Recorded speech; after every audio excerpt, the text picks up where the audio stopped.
doing anything. Oh, there we go. Here's my live stream.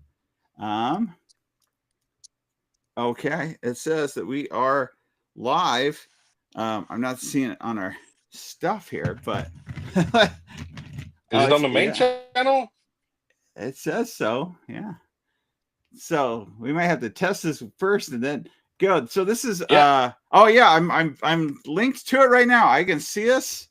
There we are. Yep. I'm going to Same turn here. off my sound here, and that way I can also see live chat. Let's see. Okay, perfect. Oh, there we are. Hey, I'm going to wave. There's a little bit of a delay. I will tell you that. So if you're watching, be aware that there is a bit of a delay, at least by a few seconds. Whoops, I can't hear you, Yeah. Vince. Oh, there you go. Oh, I might not be able to. Yeah, okay. Perfect. So let's Bongo see. Cat. What's that? Crazy So J. 2022, 3 years ago, Vince and I recorded ourselves, just audio, where it was the first time that I said, "You are now listening to the podcast for geeks and the stuff they love, where each week we'll talk about everything from anime to games to movies and prop collecting with the people who know and love it." I'm Jeremy. And I'm Vince. And this is your Geek Fix. There you go. Of course, we had to start today, not just because today is. I know last year Vince gave me some crap actually about what I started to say, but it's important. It's an important date between the two of us because it was the first time. I don't think it was the first time we talked. I mean, we talked before that, but it was the first time that we did at least this podcast. And hopefully James eventually joins us, but that's exactly what happened in real life too. Eventually, James also joined us in that podcast in that first year, actually. Yep. And so I just thought, not only because reason why also we posted the first time on May the 4th was because May the 4th be with you. We talked about Star Wars was our first episode. We talked about shows that now I don't know if we still feel the same about on that first episode. I have to go back and listen. That first episode will also go live. Well, it'll be posted today on the other channel. So part of the reason why we're doing this today is to talk about some of the big changes to this channel as well as our new channel. And there's some good reasons why we're doing that. Several reasons. One of them being so first off, if you didn't get the message already, we do have a new channel, Your Geek Fix Podcast. Just type that into YouTube. It will take you to that channel, and in that channel, which I think looks pretty good. I set it up the other night. I actually signed up for it a while ago, but I set it up officially the other night. It looks pretty good. It has some of the people that we've interviewed on our channel, which is a lot, actually. I couldn't even fit them all on the little string. If you go on the YouTube TV, so I had to look at it the way it looks on each of the different versions. And on YouTube TV, you get to see the full spill, which is the way that Vince usually watches it anyways. But you get to see the whole string of people that we've interviewed up to this point. So if you subscribe to there, then you're going to be able to get our episodes as they come out from here. That includes old episodes. They'll be put into, technically, there's going to be four. There's going to be 4 sections that you can also go into for 4 different seasons. So this is actually our 4th season. We've done 3 seasons previously. And so those episodes, the old episodes will be put onto there just so that the whole thing is all in one spot. And then also the new episodes will appear there too. There's 2 reasons for that. One is that even though people have started, you might notice some of your other channels that you listen to have started doing things on YouTube. All of us have learned that you need to have a separate channel for it. Even though this channel allows for it, even though there's a section for podcasts, the problem is partly the algorithm starts to work against you. And the other one is that this channel is monetized. It's set up in a certain way where we can't mess around with certain things. And for that reason, I haven't, even when I've not monetized certain videos we've done, which has been a majority of them because we show a lot of clips. On the flip side, I swear a lot also. What's that? No. I swear a lot. Oh yeah, Getting yeah. us to There you edit go. out everything. That's not as big a deal. No. But at the same time, there's some things that we just can't get away with on here that we could on the new channel. There's a few videos that we made that are actually my favorite ones.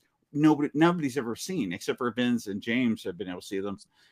So we're going to try those, including trying the Troll 2 video, which is one of my favorites actually, but I tried multiple times, could not put it on this channel. So that's the reason why we're doing that. Also, it will give me the ability to set it up. You can already go on any of your any of your music sound streaming apps right now, and you can say play your Geek Fix podcast, and it will. That's already works. I even listened to her. Hey, this is just like in real life. James is joining us. Yes. Hello. There you go. Perfect. That's really good. And it looks good. I don't know if you guys are checked it out the way it is on. Oh, wait. It's like I said, the way the live streams work, it's a little bit off. So James is just now joining on the screen that I'm just now watching. So it's off, I think, almost a full 30 seconds. Minute. Yeah. Or a minute. Yeah. So at any rate, but yeah, I was just telling everybody the fact that we have the separate channel now and the purpose behind that. So as far as we'll still do some interviews on this channel. That's kind of how we get some of those interviews, is we do use numbers. It's sad that we have to do that, but and it's surprising. Actually, we don't have that many subscribers compared to other people, and we've been able to do some things. I think my favorite thing that I found out recently, it's funny. I was watching Corridor Crew, and they were reviewing Corridor Crew. Oh yeah, there you go. They were reviewing the Venom special effects, and they make a comment on there that it was hard to get a hold of the people that did some of the special effects for it, to be able to talk to them live or ask them some questions about it. Meanwhile, our channel, we had both of them on there. But anyway, yeah. So that's something that's kind of cool. I will also say that if you subscribe, within these first 10 days, there might be some special things for you. And so that we'll talk about a little bit later on. But anyway, so it's worthwhile. So subscribe now. This will, when it's done, I don't know that actually I get a recorded version, but I can still pull it from YouTube, and I will take it across and I will post it also in the actual the actual video section of the podcast. So you can also see this first episode on that channel as well after we're done with it. So that's one of the first pieces to know. We'll still do a bunch of things together on this channel, but that's the purpose of that other channel, is that. I also want to tell you, in case you are or have been following us on other media, you might have noticed that we're banned. I haven't talked about it yet. This is the first time I'm talking about it. I do have a video coming out about this. I need some pillows underneath my butt. We're banned. What did we do?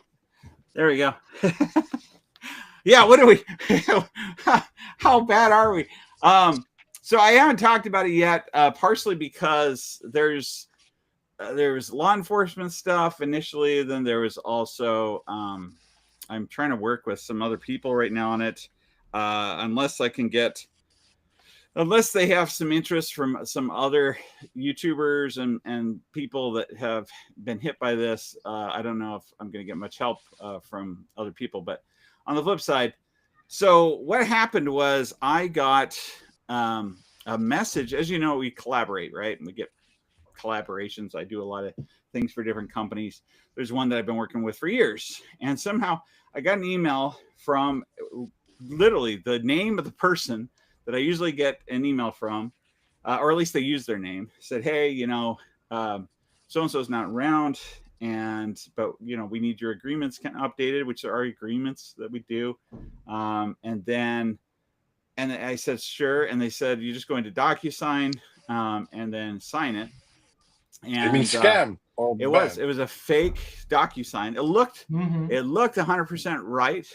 everything that they had sounded right. I'm usually very cautious because, as you've probably seen, we've done other videos about scams and things like that. I even at one point in time we even scammed a scammer. Essentially, we actually got him. The phone system stopped working on their part because I flooded their call center with hundreds of calls, which cost me I think like $60.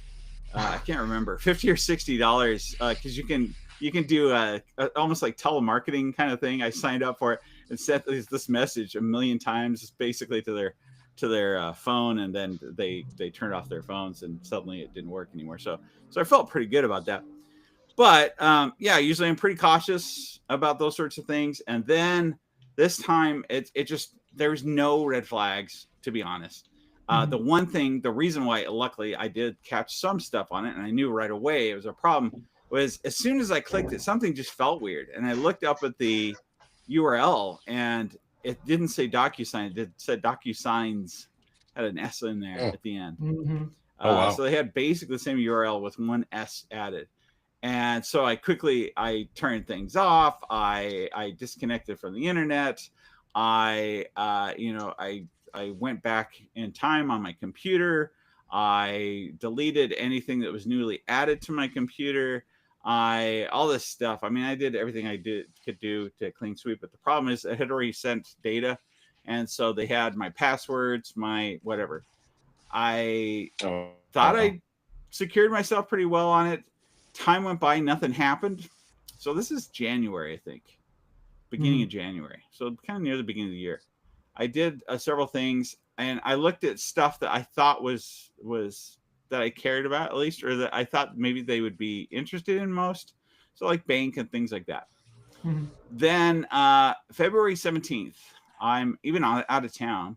I wake up in the morning and I have all these emails saying that I've been banned. We've been banned from X. We've been banned from Facebook, which Facebook didn't hurt my. I thought it didn't hurt my feelings too much because it's not like I was posting things to Facebook very much. I don't think Facebook is the best for posting things to, but I do use it for some other things, including talking to people. And this isn't the problem with the way Facebook's set up is it's tied to your other Meta stuff. So you have a personal account, then I had a business account. So the personal and the business both got banned together. Mm-hmm. And then the lucky thing for me is the way that they actually did it. So what they do is they go into your account and then they tie it. They take my Instagram account, unpaired it, and then paired it with an Instagram account that was full of spam. That when you click on it, the same thing would happen to you. Basically, you would then, I think. So, at any rate, so the upside is though that they had to unpair my other Instagram account, so I still have this Instagram account. And then with X, we had. It flat out says it's like you've been banned for violating this stuff. You can't, don't bother to even try to set up another X account. We'll know. and all this other stuff. Like you're banned from using it altogether. They both have ways that you can try to petition it. But these days, both Facebook and X don't have anyone that you can call. There's nothing you can do. You fill out their form, and everything I've read online, I mean, the fact is I don't think they've even put in an effort to try and unban you. I can tell you where it goes. Yeah, you can just into the trash. It's exactly right. Yeah. So nothing happens. I will say, so you can, if you become Meta verified. So I pay to become Meta verified, right? You become a verified user. They have verified chat support. So I'm like, oh, okay. And I found this. I thought this was a workaround, super hack. This got to get us around it. So I contact Meta support. I text them. They give me text back. And basically, they give you a bunch of stuff to do. And the end just tells you got to fill out that form. And you're like, well, but I've already tried that. And they're like, well, there's nothing else we can do. And that's about it. And then they're like, thank you. So there's not. Oh, and the other thing was, I asked them, well, obviously this isn't my account, because the way that I could get it to work again is I have to log into the Instagram account that's still that hacked one that they set up, that's still tied to my Facebook account. Log into that, and then I could fix it. And I'm like, well, of course I can't log into that. It's not mine. It's some hackers. I'm like, can't you just remove it from the account? Can't you just? And they're like, no, sorry. So probably we're never gonna have a Facebook account again. We don't have an X account. I know I still put the link on the bottom of our stuff because maybe, I don't know, maybe one day. But that's what happened. So for those of you that I know, a lot of people, the reason why I bring it up is a lot of you used to communicate with me through X particularly. It's just one of those that's easy to do. Instagram, a lot of you do. I still have the Instagram account, so you can do it through there if you want to get a hold of us. You can email us at yourgeekfix.com, including I've also tied that email to the new YouTube channel. And the other thing you can do that we mentioned last year, which we'll have some things on it pretty soon, actually. I've been working on it. It's just a matter of like trying to dedicate money to it. Is we do have a URL, which is yourgeekfix.com. We own that. If you go to it, it looks like a repair because they didn't know what to identify it with, and they don't let me create that page. That's just the page they automatically give you. So if you log into it, though, you'll notice that there's a chat option on there, and it sends me a message. I get it. I respond to it. I've had actually I could count on my fingers, like 10, I think, people have contacted me through that too. And none of them were spammy. They were all actual people trying to ask me questions, usually about the Pip-Boy. Everyone thinks that I'm like the person that does. We have someone in chat that has we've got someone in chat, Bakersfield Paranormal Service, and I said, well, contact the one company because they can help you out the best because they have the codes, they have the stuff, they have great support also. Yeah, it's absolutely true. Just the thing to keep in mind is, I'm going to try turning on my lights again. Does that help with my color? Do I look really white and blue? I don't know. I didn't adjust the coloration on this, but I have a big hot spot here. It's not too bad though. That looks pretty good. Yeah, at least you're nice. Could be worse. At least you got some color in your skin. It looks good. The yes, I went to a certain party I cannot mention because somehow it's something else. Oh, no. Most people wouldn't think of that. All right. So I went to fly kites in a meadow, and I called it a kite festival. And apparently, in some regions, it's a bad thing. But it was very wholesome. There were grandparents and kids there, and we bought a kite for my son, and we flew the kites, so it was fun. So I have a bit of a you got a little bit of tan going on. That's good. Yeah, kiting tan. Yes. The one company stuff is I think I had 3 people just in a few days, last few days. I actually even logged in with them and talked to them live to be able to help them with their Pip-Boy stuff. But the one company is who to contact.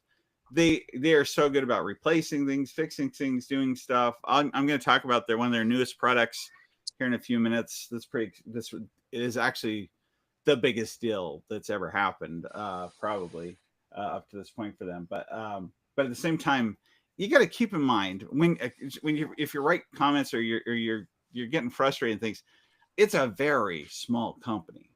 I mean, they're putting out a big product. They also put it out in limited numbers, but it's because it is not a very big company. I mean, you can pretty much know the people that are there. We know who handles each of the things. We know their names, and so when you write in, keep in mind that it's a small team that's dealing with all of them, but they're sending out replacements of stuff. One person wrote the other day that they literally sent his son just a new Pip-Boy and said keep the other one. Some people are getting screens and stuff, and that's on their dime, and they honestly don't have to. And some of these aren't even their fault, So don't abuse. Yeah. So anyway, that stuff, but it's a good company. Turns out great stuff. I'll tell you, like you said, a little secret about them in a few minutes, but it's all fake. It's all it's all replicas. It's all replicas. Yeah. to seem like life, real life. The other thing that's kind of kept stuff from happening, because like I said, I want to kind of give you the news of why some things are changing and what's going on. One thing is, you might not have seen very much. We haven't done as much so far this year, or it doesn't seem like it. I've been constantly busy to a certain extent. We have actually some exciting projects that literally. So I'll show you. Just for those of you in the live stream, you get to see this. I had most recently. I have 2 new laser cutters that I reviewed, but they sent them to me in January. And I take on these projects because I'm like, yeah, I could do that, and I think I have exciting ideas. I think the laser cutter is going to be something I'm going to be making some pretty big stuff with pretty soon, because now I know all the stuff I can do with it, and I'm pretty comfortable with it, and I can kick things out fast. Like I can laser cut something much faster than I can 3D print it, in fact. But so these ones, for example, one of them, this is something I was starting to show Vince. Diode lasers, they can't cut clear.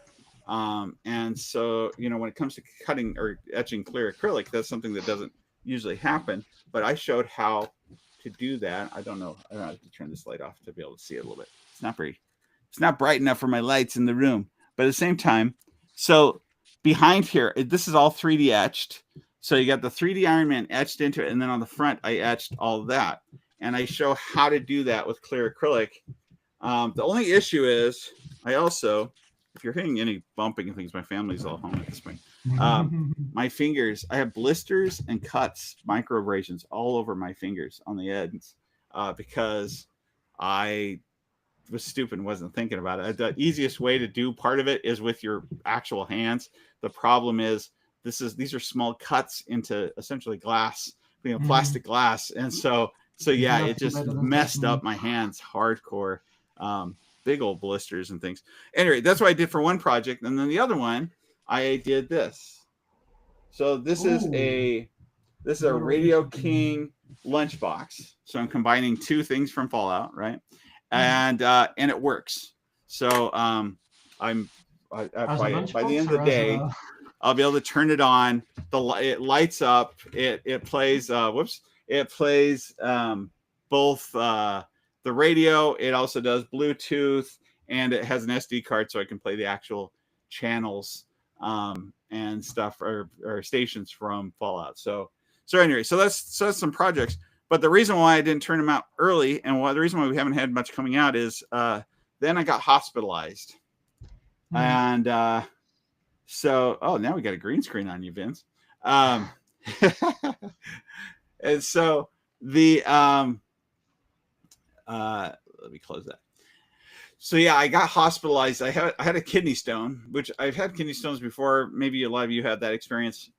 It got lodged, and so I got hospitalized for 3 days straight. And I texted these people, and I said, and they've been super nice about it. I was like, hey, I kind of hospitalized. It's going to take me a little while. You guys okay if I can't get it done? They're like, no problem. And then I had to have a stent placed, and the stent keeps the ureter open so that the kidney stone can come through. And it's super uncomfortable. It makes you feel like the worst you've ever needed to pee. Imagine that. Like when you've ridden a long ways and you just keep holding it to the point where you can't walk. Like that's the level that I experience right now. Vin's just trying to get things to work. So that's why if you see things moving around, that's what's going on. But anyway, so that's been in there for 3 weeks. I've been hospitalized, rehospitalized. So I haven't been able to get things done. Luckily, people have been really patient with me. I also have some other things to open. I might even open something live with you guys. But at any rate, so that's part of the thing. Oh, and then the other thing is I've been upgrading my equipment. And because I turned out, the Indiana Jones video, and for anyone that watched, I think Vince was one of the first ones that commented on it, was the fact that some scenes were clear, crisp, and then the next scene is so blurry. People are like, what's wrong with my eyes? Is this my phone? It's because when you take 1080p video and put it in with 4K video, it looks lousy. James actually helped me set up my phone, so it did 4K right, better. And then, so some stuff, when you combine the two, it doesn't look good. So you really needed to just have consistent 4K video. So then I was taking the video, I was upgrading it in a program on my phone, and then I had to put it back across. It was such a hassle.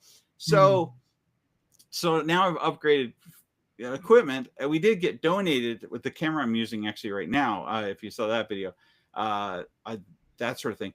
So I had some things were donated. I made videos for them, and then a lot of them, they are like, well, we have to review this first before you can release it. So it's like I'm spending time on things that also don't get released. And so that's why up till now, it feels like not much has been coming out. And then this upcoming couple of weeks, you're going to see nothing but tons of videos suddenly coming through, and so much stuff that I still have to get caught up on. I've got a half scale Darth Vader, half scale. Let's see here. The Spider-Man, Iron Spider. I got the Millennium Falcon. 2 years ago, I got the Millennium Falcon for the first thing, opened the first box. So excited because that's what led to me making this channel, even to a certain extent. And then now that I had it, I was like, well, but there's all these things, decisions I need to make. Like, am I gonna use these mods? Am I gonna do this or that? Like you need to have a plan before I start putting this thing together, because like it's hard to take it apart afterwards. So I kind of let it sit, and it's literally set till I have the final boxes arriving now, and I haven't put the rest of it together. So it's now ready for me to just go through and put the whole thing together now. And so I will be getting to that. And I did buy mods, by the way. Series. Yeah. It's gonna be it's gonna be an intense thing. I think I just did like a 33 stage model from them too. And then like I said, I'm not gonna open it right now, but over here I have the box that Chris sent me this week. Sent it to me in like 2 days, because as you're probably aware, the tricorder by the One Company finally came out. I got to see it last year. We actually made a video on one of the initial versions of it, but I have the actual final thing. And the reason why that's the biggest thing and the biggest news for their company is because that's been in the works for 7 years, and people have been there's communities out there that have been writing about it and things. It's been kind of dodgy, because Chris will even tell you if he could go back in time, he probably wouldn't have. They probably would have just called it, because it's been a massive thing to make in the end, and it's such a hard thing to make. But what's cool about it is this is a tricorder that doesn't just look like a replica, doesn't just act like a replica.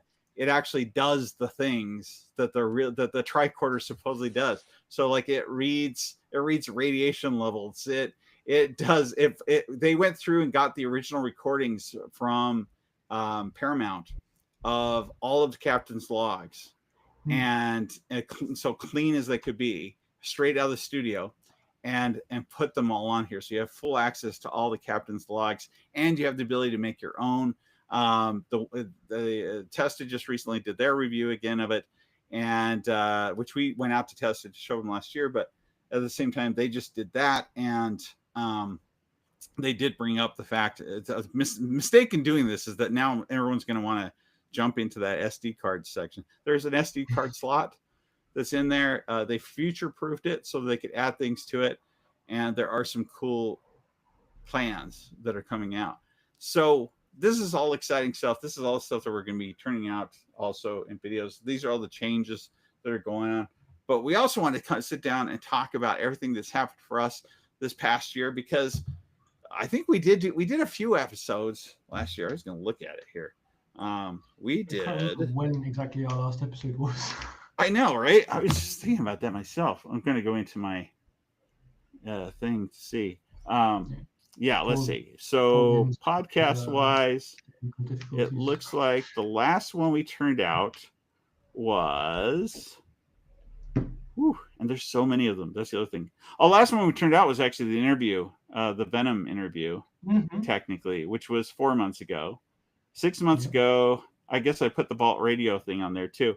But our last actual podcast was an important one that also I wanted to kind of open up about. Is 8 months ago, when we talked about the best Pip-Boy app that there is, which is the one that James has made, and that even took some stuff out. So when we went to New Vegas, we're able to kind of hand out a show to people and things like that. The tricky part is you can't access online stuff very well out there. That place is the worst. Absolutely no coverage. No. But at the same time, it was very cool. If you haven't downloaded it yet, because I also was looking at when we first talked about the app, which was months before that. Yeah, it's getting on. Like it's about a year and something old at the moment. Have you checked recently how many downloads it has? I mean, it was pretty high last time I checked. I'll check it now. It certainly needs more love into it. Which it does. Yeah, it does. And I have people mentioning it to me. It's just I'm going through a kind of weird patch with, programming or like IT stuff in general. Oh, yeah. So I'm still interested in like doing updates and stuff to it. It's just I feel it's a bit more difficult at the moment. I know there's been interest from there's several of you out there that have your own apps that you're kind of starting to work on, and then I said, well, yeah, talk to James because maybe it's easier to just work with James than it is to, it's better to have one really good thing out there sometimes than it is to have, bits and pieces on stuff. But yeah, check it out because the cool things it does. And I don't know. I don't know that you guys ended up doing much additional with the maps and stuff. But I mean, like, there's a lot of ideas that people have had, and a lot of things that we have where people are willing to help and contribute and stuff like that. Just a quick shout out though. Make sure that people know. I know, like I said. Oh yeah, there it is. As of now, it's at 10,000 plus downloads, and it's got a 5-star review, which is. I think that's a lot, personally. That is incredible. I mean. If you have a YouTube channel and you've been wanting, and you're like, oh, I only have blank subscribers. I don't care. 2. Or I think our other one only has I had 6 or something last night, or 4. I don't know. But I mean, got to consider, always think of it as real people. I mean, like if you have them in the room and you're doing the same stuff in front of that many people in a room, if there's 10 people, would you still show up to do it? And the answer should be yes. If you had about 100 people in there, would you still show up to do it? And yeah, again, the answer should probably be yes. So when you're talking about thousands, then it's like, wow, that's a lot of people. If they were in the room and they appreciate something you've done enough to, download it or watch it or to whatever, that's a big deal. And that's at least the approach I take on it. We've got Bongo Cat on, Crazy J, Massive DMG. Of course, you're on. You're right here. Kenneth, afternoon from Atlanta, Georgia. Hi, Kenneth. We got Bakersfield Paranormal Services. We already talked a little bit about your one of your comments. Very awesome that both you and your son watch it. I remember when you actually joined, so there you go. Commander Wolf Gaming, greetings for fellow geekers, so I mean, that's everything gone up to this as far as going on recently. Vince, say something so I can check your sound. You're extremely echoed, like I'm really from 3 silent. rooms away. Yell loud. Hello. Yeah. It's not coming through for some reason. It does say. Yeah, I don't know. This is the stuff you're seeing now live. What we normally do when we're recording, and then I just edit it all out. But anyway, true behind the scenes. Usually my sound's a little bit too hot too. Do I sound too loud? I'm not sure. No, I can't tell. right. Okay. Any rate, so going back in time, which I'm going to go back to a little bit before. Here I am back again. Oh, there he is. That's a little better. That works better. I'm going to go back to a little bit before. Yeah. So it was. You're moving smooth. Are you using a different camera? Yeah, you can see all the junk behind me, which is now authentic junk. Oh yeah, it looks good. Yeah, it's Fallout. Yeah, that's all good. It's such a mess. Let's see here. I'm gonna try and. I have 2 phones here. I guess I could use both of them. So going back in time. I was hoping to keep up the appearance that I have a very well organized life now. It did look nice, but this looks good too. Works for me. Let's see here. So, here we go. So kind of going back in time, a lot of this last year has to do with like trips for us, things that we did, which is a lot of what we're going to cover. All of us, the hard thing about us getting together, and one of the reasons why we can't always do it is we tend to get together once in a month if we can, and we'll just do all 4 episodes all once, which is a lot of time. It's a little hard. We try to stay within a 2-hour realm, which is probably what we're doing today. And then we divide that into 4 episodes, and then you got 4 episodes for the month, and that's how we would do it. But at the same time, we're also our schedules just either conflict or we're just all someplace else, things like that. More so recently, every single time. But I will say too, from the beginning I've really wanted to do, and I've had requests from your side, from everyone out there, that we get outside of the studio, go places, that we show stuff to things, that we get reactions and show the people that are actually out there, and also to feature more of you guys, which honestly, this last year particularly, we had several of you that appeared in our videos, which is kind of cool. People we've talked to for a long time, but got to see in person, touch hands and give a hug to or whatever, which is kind of cool. And some of you gave us stuff, which is really cool too, that I try to show on at least one of the videos. So I mean, that was one of the things we tried to do, but travel is not predictable either. So just at the very, very beginning, this last year, we had, I think the best place to start it was I was at work. I was seeing a patient. In fact, I had a patient in with me. I get a message from Vince, and Vince says, "Hey, did you see this?" And it's the drop that morning of the Pip-Boy, which is right here, right? Yep. Even kind of looked like that in the picture. That it was going to be sold. And you could pre-order it. So that was already out there. And so while I'm sitting there, I do get good patient care. My patient was working on something. I'm just sitting there anyways. I quickly ordered it. And so got to be part of that first, wave. I think all 3 of us did it that day, didn't we? Or pretty quickly. Yeah. And so I think it was late. Oh, is that? Oh, but at the same time, I was like, what? I haven't even heard that was going to happen. Just because I'm friends with Chris doesn't mean he always tells me stuff. Usually it's more, I'll ask him about a post, and then he's like, oh, yeah. I do know about stuff that's coming up, but I can't talk about any of that yet for another month or so. But at the same time, so they had this picture. That's the key, too. They had a picture on there. I think it essentially looked like this at that point in time in the picture, too. So that night, I'm like, okay, this is still brand new. I run home. This is all thanks to Vince, by the way. I run home and sorry, guys. Sorry. I quickly sit down in front of my camera. I laid down, by the way, too, the Pip-Boy 3000. So the series also hadn't come out yet and stuff. We have no reference on this thing, right? So I sat down. Thank you. I sat down and my daughter brought me some chocolate. I sat down and I closed. Okay, thanks.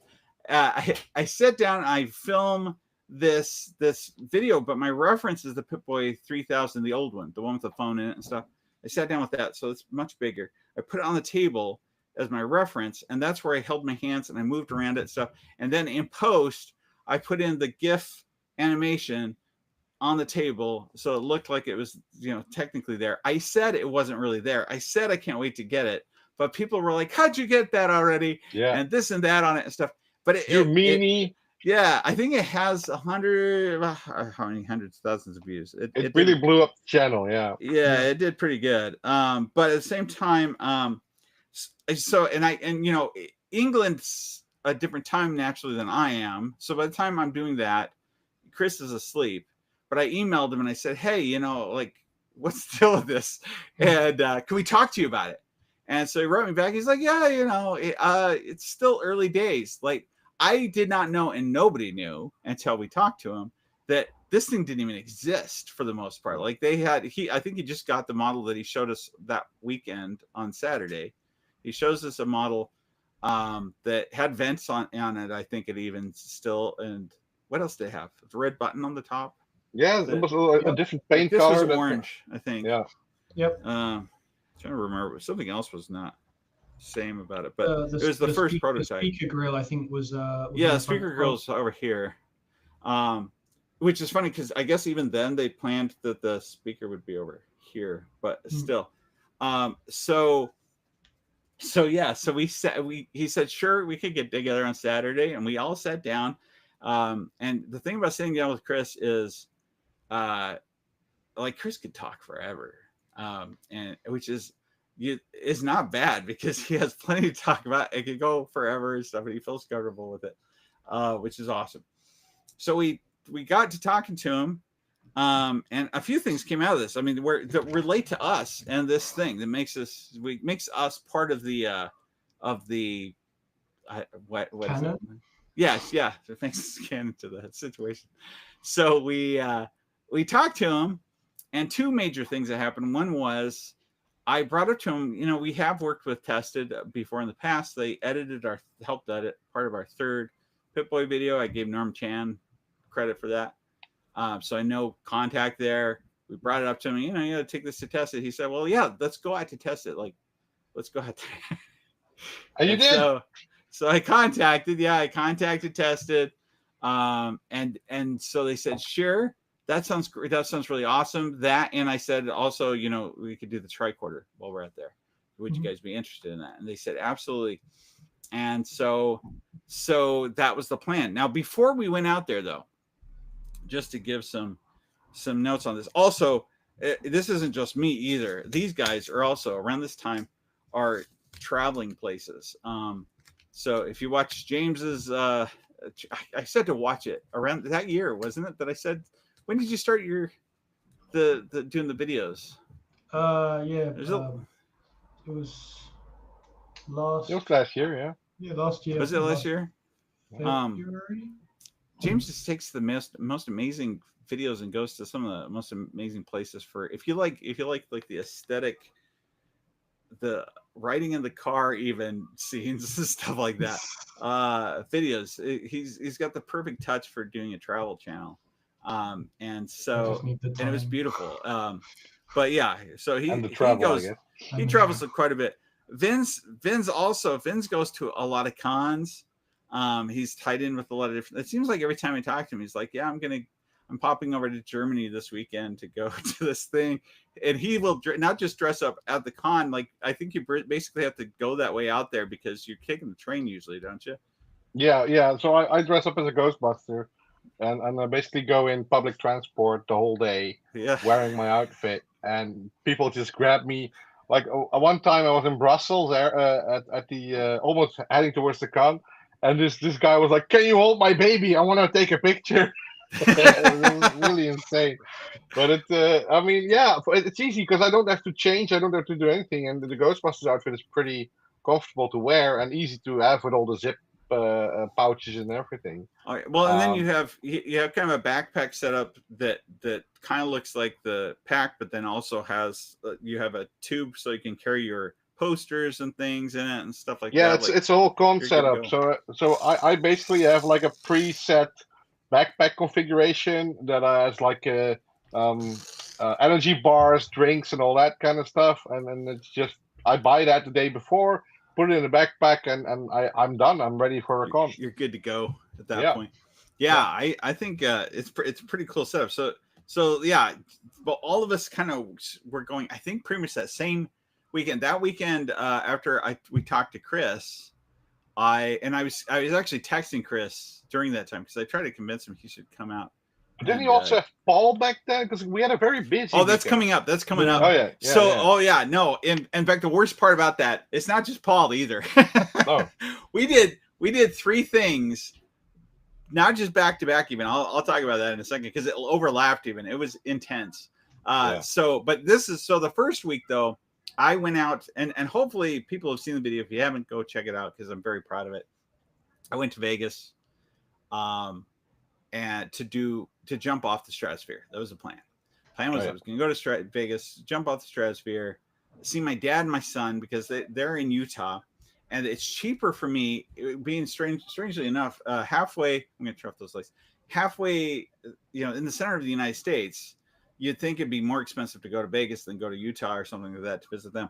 It's like $40 a lot of times to fly to Vegas from here, and it's nonstop, so I don't have to stop or anything like that. But you have to fly. There's only 2 days a week that it flies. So it flies out Thursday, comes back Sunday, or vice versa. You can fly out Sunday, come back on Thursday, that sort of thing. So so that's what I did. I was going to fly out on Thursday. We were going to do some stuff together. I booked a hotel and stuff under my name. That's important. And then, and I would look forward to it for weeks. Usually because of my job, I will have to do rounds during the weekend and stuff. So I'll work multiple days in a row. So I'm like really looking forward to this thing. So if you watch the video and you're like, seriously, you're crying, I was actually crying worse than that. So I go to the stupid airport. It's just a small airport, which is great because here that means literally like you walk through and there you are. You're at the plane itself. But I get to the airport and they're like, it's supposed to fly out at 2 or 3, I can't remember. And I said, okay, that works perfect. I'll get there in time where we can still do some stuff that day. Well, then they say, sorry, the flight's been delayed till 9. And so I'm like, oh man, are you serious? And so they said, well, why don't you, because there's nothing around that airport. Why don't you can go into town, you can get food, you can do whatever. Just make sure you're back here by 7 because then in order to fly out at 9. So I said, all right. So it's most of the day, but I'll still get there that night. We can check in, stuff like that. That's okay. So I go and do these things. I hadn't slept for a few days, so I also took a nap. I wake up, I go inside the airport, and I said, oh yeah, I'm on this flight. Because they asked me, well, are you going to Arizona? I'm like, no, I'm going to Las Vegas. And they're like, that flight left at 6. And I'm like, I don't know what part of the part of your brain that reacts to it where it's like, well, can't you bring it back because it's not my fault. Really? Yeah, and apparently, and this is common in the United States is right now, is like the pilots, apparently the pilots, they couldn't find a pilot. And so they were just waiting for a pilot. And then I guess the pilot showed up earlier than they anticipated. And they were like, let's just go. And they did. So at any rate, so I missed my flight. No, yeah, I guess, yeah. It's funny because this last weekend we went to Utah and we got delayed on a flight. And the announcer was frustrated enough that he's like, if you're wanting to know why we're not taking off, it's because the pilot that we were supposed to get has been delayed. We got another pilot, but he says he doesn't want to stay because he wants to go home. So now you guys are going to have to wait another hour. That's very professional. Anyway, so yeah, I'm like crying in the car. It's raining. Like it's the most depressing scene you can see. It looks fine on the video, but I go home and I called part of the reason was because also remember the room's booked underneath my name and under my stuff. They're not letting them check in. Luckily, my dad's name's pretty close to mine and stuff. I'm like, I bet you if you show them your license, they're not going to look twice at it. They're going to think it's you anyways. And you could check in and you could just pay, for the room for the night. You just have Benjamin Button disease, so you're just they don't know how old he is, or I am. But anyway, so they're kind of stuck, and I'm just like, oh man, this is the worst. They decided they're going to stay the night, but they're not sure if they'll stay the rest of the time. And so I go home and I call, and luckily, the airline actually was really nice about it. And they were like, well, we got 2 options. You can get a refund or do you want to get on a different plane? I was like, well, do you have another one that's going there? Like I can go to Omaha, Yeah. And they said, actually, yeah, tomorrow morning out of Omaha, there's one that's leaving. So I'm like, great. So I still haven't had much sleep. Drive to Omaha the next morning, get there, and the flight's delayed. Same reasons, kind of thing. And people start to leave. They're like, I'm not waiting around for this. I'm like, no, trust me, you want to wait. And we still did. We flew out earlier than they anticipated. But again, now we've got Thursday's gone. Friday's basically gone. I get there in time to basically go to bed. But I was able to do the jump. We showed the video of the jump. We also went to a place I wanted to take James to this last time that we traveled. So that it worked out fine, but it was like the beginning of a series of travel problems for me. And that's what all of last year was about for me. It was like one thing after another. And this is important as we get into this whole tested situation. So then what happens is we get lucky. When we get these interviews, we work on that for months. I mean, every single one I've ever done, with the exception of Chris. People like Chris, I can call up and he do it on the, like we were literally talking about doing one today for the tricorder thing. Because he's going out of town. But I usually I will spend months and months and months of setting something up, and then it may or may not go through. So after a year or so, I don't know how long it was actually for. What do you think? Because I kind of told you when we first. I might have even been trying to work things out with him before that. I did a video on this channel because I was having a hard time getting a hold of Paul Sunyan Lee. Man of mystery. Yeah. The issue is he kind of hands everything over to his wife to handle. But he's also smack in the middle of Avatar back then. Well, by the time we did the interview, it was. So actually, before we got that, even I had been. It's not that he hadn't said, "Yeah, let's do this." In fact, I had recordings of him even saying, "Yes, we need to. We really need to get together." Like I've been writing him. I'd been in communication with him. But actually getting this thing to work out was like a nightmare. And he'd always be like, well, email this and it would just kind of sit there for a long time. And all with best intentions. He didn't ghost us. Anything. No. And that's true for all these people, by the way, is like have busy lives. Honestly, we're lucky to be able to do this. You got to consider, this is the other thing, but everything that happens on this channel and the things that we've done, is like people pay big money to stand in line for 2 seconds of being able to interact with, some of these kinds of people, and to have, a second of their time. We're literally sitting down and just hanging out and getting to know them, and they get to know us, and we send them stuff and they send us, and sometimes we develop very long-term relationships. But on the flip side, there's other people. It's funny because Chris mentioned, they want to do a giveaway of the backpack and the Pip-Boy that they wanted to have signed by, the actress that played Lucy. They figured out the way to do it was that they had to go to this conference, even working with Bethesda, even being tied in with Amazon, all this other stuff. They had to pay to wait in line to see her, to have her sign the thing and everything else, and then gave her one for free, only for a few seconds. Later on, she did come back and she was like, "Hey, how do you work this and stuff?" So, but at the same time, like, we're very lucky, and we like sharing this stuff with you. The other thing is the format to these interviews, and even some of our stuff where we talk to each other here on the podcast, is like, growing up, I grew up in the VHS era of recording things off television. My favorite thing was the behind the scenes stuff for movies and things like that. And I still have videos in the other room, VHS tapes, just back to back off television with advertisements and everything, going back to the early 80s.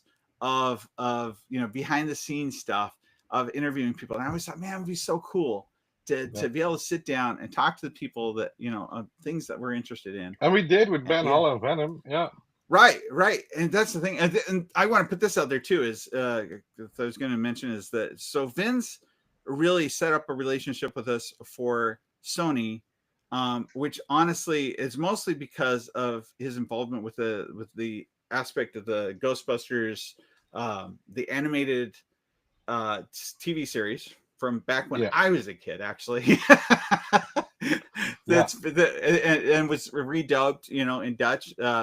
And Vince, to the level Vince was going through as a passion project, really trying to get that redubbed again, made into a digital version that could be streamed and rented and owned and all that. That looks so good.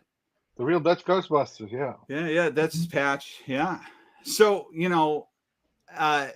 they and he had a lot of research and looking around. This is kind of going back to when we did talk about this before on our stuff, but just to update you, I mean, honestly, he went through and tried to talk to every group possible and went into like weird back alley kind of offices to try and find out who in the world owns and can do and whatever else things related to this, knows the actors that did the voiceover, and has built a good relationship with at least one of them, you know, and stuff. And so, and just as a side thing, they were like, hey, you know, and he had brought up the, you know, the podcast and stuff. And so they were like, yeah, you know, if you'd like to interview somebody that's tied to, you know, the Ghostbusters, not Afterlife, Ghostbusters, Frozen Empire, you know, we could set that up. Now, I'm scheduled to leave on that Sunday to go to Tested. And the nightmare that's already occurring at this point is even in setting that up. I'm doing. There's a whole video that's going to come out that's going to show you every background detail on this. It's one of my things I'm most excited about, but it's taken me a long time to put out. But for some reason, I can't buy a ticket straight to San Francisco. The ticket the flight coming back comes from San Francisco, but I can't fly to San Francisco. Why? I don't know. Too easy. It would be. You have to go to San Jose for some weird reason. And to fly to San Jose, you have to fly out at like 3:00 in the morning. And so basically, you know, that Saturday night, the night that we finally get to interview Ben, I'm supposed to travel to Omaha so I can stay overnight, so I can wake up in the middle of the night, so I can go to the airport, so I can fly to San Jose. Then I still didn't have plans of how to get from San Jose to San Francisco. I didn't want to take the BART because everybody was discouraging that these days. I guess it's more dangerous to take the BART. I ended up having to I took the Caltrain, which it was a great experience, but at the same time had to take a train from there to take an Uber from there. Then stay another night. It was like a 5-day trip for a 1-day thing. And then on top of that, and then I'd be getting back also in the middle of the night. And that next morning, after years of trying, we would be interviewing Paul. So literally we would interview Ben. I'd go on this thing, go see Adam Savage, get back, no sleep. I think I even mentioned I was afraid. I told Vince he might have to help run the whole thing because I was so out of it by that point. And I was on vacation with my family in Germany. I was sitting in holiday. You were in the little cottage thing. Yeah, you know, and so it's like, oh, yeah. And then we're going to interview Ben. And then I've got to edit these, which was the other thing. So we interview Paul because I know we got to also be turning these things out. So the whole time that I'm traveling, I'm also editing Paul's video. And the worst part is my laptop doesn't have for some reason, didn't have the ability to do this very good or in big chunks or whatever. There was something wrong with it. I remember. Yeah, the audio. And then in the end, the audio was off on one of our channels and stuff like that. So one of the audio channels the tracks was off. It was a nightmare. But we did do it. And we had a great heart-to-heart with Paul. It was awesome. Yeah. It was very cool. It was cool to sit down with Paul and talk about. I mean, keep in mind, hang on. You need to cut out for a few minutes. Yeah, 2 minutes. Okay. He'll be back. I thought about taking a break on here, or a moment of silence on here. But at the same time, I felt like I want to keep things kind of respectful and reverent about it, because honestly, so this is also the anniversary of basically the what's the word for it? Not really independence, I guess. Yeah, independence after the war for the Dutch, and so kind of an important day. And they do a moment of silence at this hour. That's about 2 minutes, and so yeah. So I decided want to keep that kind of keep good respect to it and stuff. So we'll just let Vince go out and come back in after that period of time. But that's kind of what's going on with that. At the same time, that's also something to be very aware of, and things. But so yeah, those are some of the things that happened. Let's see here. As far as keep on writing stuff in the chat. By the way, I am watching the chat now. But so we got to sit down with Paul. We got to talk about everything from Star Wars to the Avatar TV series, which was great. I thought that new season should be coming out actually this year, I think. And then we got to talk about quite a bit of things about collecting and stuff. He has the most amazing setup. He actually, the day that we talked to him, all those boxes that he had there, he now has a new setup for a lot of stuff. So check out his channel, see some of the stuff if you're into 1/6 scale collectibles, Star Wars stuff, things like that. He has a really nice setup. I love his setup downstairs. But it was fun to talk to him. And then I go out to Tested, and and like I said, all the details of the travel part are part of a video, and you'll get to see some of the nightmares that happen. The thing we didn't know is that this was also the first time that everyone there was together after months. So it was like in that day, they were supposed to get a whole bunch of work done. So it's not supposed to be just about us. and we spent 6 hours there. So I got to spend some 6 hours with Adam Savage and Norman Chan. And they're the first time that they've ever had all their film crew there together too. So both their camera guys were there and things. So we filmed, we gave gifts, which I actually bought the gift too on the trip that I gave to Adam, which he liked. I got pictures of that and things. And then we go in and we do the filming for the Pip-Boy. If you watch that video and people coming in on there like I didn't say very much or whatever else, it's because it was supposed to be like a 10-12 minute recording, and we spent over an hour recording. And so by the time you edit out everything else that didn't have to be in there, then you basically have something reduced. Yeah, it's just basically me sitting there. I also, for some reason, they filmed me at a camera angle. I was way taller than anyone that was there, but on the flip side, it makes me look like a giant. One of my kids said it looked like I was going to eat somebody's head or something like that. Like I look enormous compared to everyone else. But at any rate, and so in between all this, though, like between Chris and Adam, is that they're very feed off each other. Yeah, and they're very tangential and stuff like that. So every few seconds, Adam's like, "Oh, I've got this thing." The thumbnail that they did where it has the cut off arm with the thing on it, which he made another video. I think he did that out at Weta. He's like, "Oh, I got the." It was like constantly that sort of stuff. "Oh, I got to show you this thing. I got this thing." He runs into the other room, runs back and stuff. So that was kind of funny. I'm waiting on more info on the Mando movie rather than another season. Oops, I can't move the little heart. I can't see what the rest of it says. Commander Wolf Gaming. So they're still waiting for the next Mando season.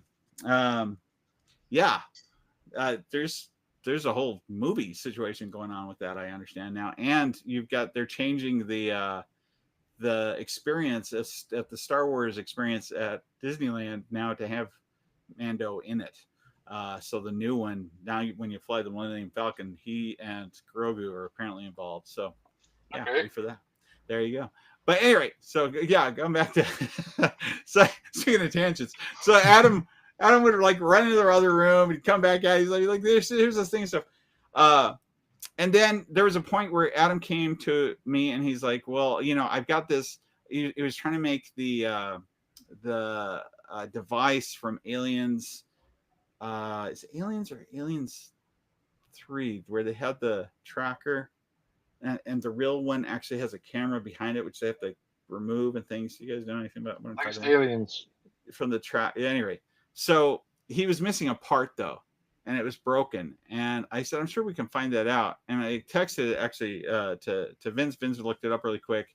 And then I told Adam what it was. But the bigger part was, I was like, I need the size. I don't know that I really needed the size. I wanted a reason to take a picture of his arm. So I'm like, how about if I hold it up? I need to measure this. Can you measure this? So he sticks out his arm, and we did it on his arm to the because his tattoo is this metric and inch measuring tool.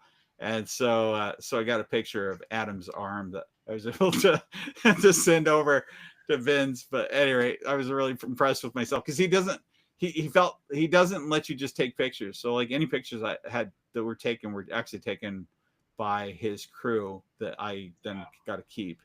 But that I stayed up till like 4 a.m. in the hopes of having a video call. Yeah, I did stream you guys quite a bit though. I try every time a chance I had. Because that was also the other big thing about that trip was, again, we had the Lucy prop. Yep. Yeah. And so, which was because the prop we were supposed to get was the men's Pip-Boy. Yeah, the big which one. was larger. And the guy from Amazon that was getting it to us from Amazon Studio, I guess he went over there and he wanted to open it and put it on his own arm. They don't open this way. They don't open all the way like they do on this one. They open about, let's see if I can pop this up. The poor guy snapped it. They open about halfway, yeah. So it only opens literally, it opens just enough for you to slip your arm through. So it's not really opening so that you can, it was like about this much. More like a sleeve. Then there's magnets right here on their version, which you could put in here, by the way. 2 magnets. It was kind of cool how it would snap together. And that's all that was really holding it, not so much the glass. But at any rate, so it's just like this much. So he couldn't get his arm through it, this men's one. And so he's like, well, I got to open it more. And he opens it and it broke, snapped, like James said. So they're like, well, better send out this other I thought it just happened in an unrelated accident. I didn't know it was the actual guy who broke it. No, it's the guy that was loaning it to us. Oh. So the studio had to pull another one, and hers was the one that was sitting out there. So it's the hero prop actually, and it's the happy accident. And it's the one that's, when you look at it, crap, I just closed it on the cable. It's the one that actually is shown the most in the movie or in the series when you think about it. Yeah, the hero problem, literally. Yeah, and so and there's not more than one. You think, a lot of times what they do is they'll do multiple. They did have some rubber ones and things, I guess, for some things, but most people, they didn't have many of those. It was just a bunch of the ones like this. So yeah, we get the actual prop, the Lucy prop, and we got it the night that I first, get together with Chris and his wife. And it was kind of cool because the room that we met in was, we go to this restaurant, and the restaurant looks like something out of a James Bond movie. And because we're in this kind of nice hotel in San Francisco. If people want to, you can remind me to drink water, because if I don't, I might die. You've seen it here first on your Geek's Fix. Yeah. Your Geek Croak. Yeah. But anyway, so we go into this place. We're sitting around this table, this wild looking table. And he leans into me and he's like, I've got it over here. And I'm like, oh, well, let's. We're acting all secret about it. Like anybody around us cares. I wouldn't know what it is. I mean, I think you called me also, or you sent a video about it. And it all looked very clandestine. It was because the next day I had it myself too. But he brings it out of this bag, and it's wrapped and we unwrap it and we're like, oh wow. I mean, it looks gorgeous.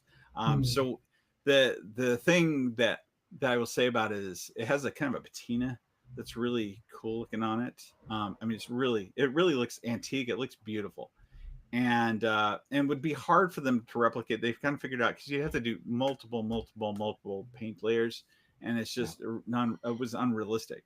And so I scanned it, because I scanned it and took pictures of it eventually.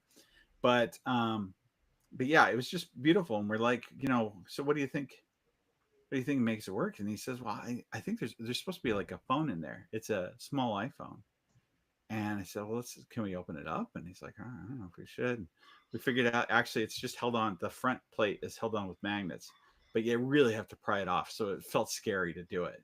And once when we did it once or twice, we were kind of getting more comfortable with it. At the same time, like initially it was like, oh, like, what if we break it now? And this thing is like, just blame the prop guy. Make it or break your career kind of thing. Yeah, so we opened it up, and there it was, the phone in there and stuff, and we tried to get in there to try and get it out, but you can't get it out. It's like so tightly in there and stuff. But at any rate, so yeah, we examined it. We had fun with that. The thing I haven't mentioned yet is that before all this, going back to where we come into the mix, and one of the stories I told on Tested that got cut out is that the day after we made our recording with Chris, and we talked about things, I wrote him because I'm trying to come up with what I titled the video, and I'm like, so I texted him. I said, so what's this thing called? Because it's not just a Pip-Boy. Like it has this, numbers and things like that. That's how you know which one it is. Yeah. And he's like, armor. Yeah. He's like, it's weird. I don't know either. And I said, well, in case there isn't a name, like, can we give you some recommendations? And I came up with a few. Vince came up with Pip-Boy Prime, which is on the nose, because it was on Amazon Prime. But at any rate, and then Chris also came up with a couple that were pretty good ones. And so he contacted them and he sent them our recommended names, and they went with one of mine, the first one, which makes sense. But also, I mean, at the time I didn't realize, it kind of also raises a lot of questions. The reason for the name was the idea that supposedly this one would be newer than the 3000 that we already had, so just one version up. And because the show was after that one, but the Pip-Boy itself was made before that one, right? Which it gets really and so but there's also a whole thing, because you think when they went into the vault that it's just that they've been in the vault the whole time. The whole storyline is, and what we're getting into with this new season, no spoilers, it's just this is what it's about, is that they weren't really in the vault that whole time. They actually left, some bad things happened, they go back in. So there's some newer Pip-Boys probably too, and so there is an idea there actually might be some older Pip-Boys that are also somewhere in that vault. But at any rate, so we got to name the name that you see on the box, the name that they're going to use in the show, if they ever refer to it by its full name. We were the ones that did that, so that was the three of us that came up with that. So that's kind of cool. That's our claim to fame in relation to the Pip-Boy. But at any rate, so there it is right there. Yep, that bottom part right there, which says Pip-Boy 3000 Mark V. That was us. So at any rate, I have everything in this room. It's insane. Yep. This last year was all about us becoming part of Fallout in one way or another. But at any rate, so I did hope that there was a Geek Fix cameo somewhere, but hidden inside. Yeah. It is pretty. It's pretty cool to have been involved in some of those things, though. So I mean, we got to go out there. Like I said, there was also the tricorder that we got to show. And then I came back and we got to talk to Ben Hall, who helped. It's funny because so when you talk about the two newest Ghostbusters, they have two different prop masters, but they both have the name Ben. So so Ben is a big prop making name. Yeah, I guess so. Yeah. Because Venom, he doesn't do a lot of interviews, and I kind of know why now. He also doesn't really reply to any emails that I sent him over. No. It's like we'd ask him a question, he'd be like, I don't know. But I like that, because in the end, it's all, if you're prop making, you're a very practical person, and and also the whole don't meet your heroes kind of thing. I'm not saying is that when they buy stuff for these props, like for Star Wars, for example, they just raid some thrift store or some surplus store, and they don't care where it came from as long as it looks good, and they're just practical problem solving. Well, the cool thing about this is that for the people that wrote afterwards in our comments, and some of the people that watched that video, is like they went to their stores and bought the same props that when you go to buy a prop from a prop making group or a small prop maker that you know, they make some blower or they make some, you know, for the Ghostbusters stuff, it's a lot of like smoke devices and blowers and piece shapes and stuff like that. Like they literally went to the people. I mean, some of they went to Ghostbusters GB fans. They went to what's the big one that they actually even wrote on? They even commented on the video on the wiki. What's that? There's also on the Ghostbusters wiki page. But what's the other maker? There's the one that everybody goes to for a lot of people who buy the shell from. Yeah. I'm so sorry if you actually see Max Factory. Yeah. And they commented on the video too and stuff. They thought that was really cool.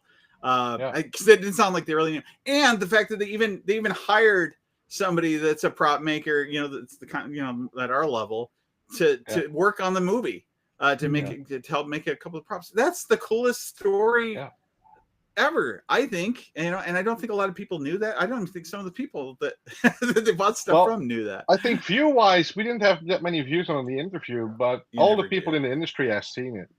Yeah. The people that have seen it are people.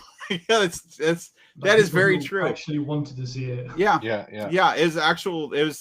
We had some major people, major players that watch it. That's always true. That's the hard thing about those interviews. And I always tell the people that we interview, I'm like, you know, we don't get the most, you know, it's not the thing that does very well on any channel, honestly. But on the flip side, again, though, like if they were to go to con, they're going there to appear before 300 people. And so, you know, we still get, you know, a few thousand views here and there on those. Yeah. But it's like, I mean, you know, when you compare it, it's like you got people that are genuinely coming in that really want to see stuff. And you're more likely to get people that, again, are going to be very passionate about it. Well, I like the fact that, I mean, with the wrist thrower, they actually mentioned it on like GB Fans Wiki, like the hints that Ben gave, or at least the comments that he made, were actively archived, basically saying this is from your Geek Fix interview for background information. And that was, for me, was the biggest win ever. I mean, it's great to meet, virtually meet the guy who made all this stuff. Yep. But then also GB Fans also put the video on there. And Ghostbusters News, I think, also did. Yeah. But that was great. I mean, but it was a hectic week. I mean, we were all doing things, traveling, and especially your week was just shredded. I was just tired. I was so tired. Yeah. That was really well worth it, though. Push my limits. Yeah. but that's also a thing, because we have our highs, we have our lows. I mean, for several months we don't get any response from people, and then all of a sudden that this one week the whole world just stops working and has time for your Geek Fix interviews, and we are also very busy then. Well, I mean, like so there's somebody, I'm not going to use the name. There's somebody that I've always wanted to meet. There's somebody. My entire couch is full of a collection of stuff that related to one person that is one of my big things. Me. It's all Vin's. It's all Vin's bobbleheads. Like, I have Vin's. Vin's is in my couch. But there's a thing, because thanks to Vin's, you know, I have this contact. So I did contact Sony, and I said, hey, this shouldn't give it away either, but I'm like, hey, just to remind you, like you said, to check back with you in May about this thing.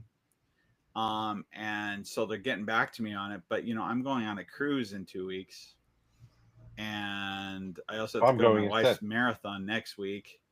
My luck will be, they'll be like, yeah, we got it set up. You can meet that person. You can interview them. You guys can talk to them, whatever else. And it'll be like when I'm on a ship in the middle of where I have no internet. After years of, you know, like it would make my life to do this. It'd be right up there actually with the Adam Savage thing. I say just let them know of your agenda. I mean, yeah, you know, the thing is, even though, again, it's not like we get a ton of views for these, but it's usually tied to they're trying to do a what do they call it, an activation. They're trying to do something.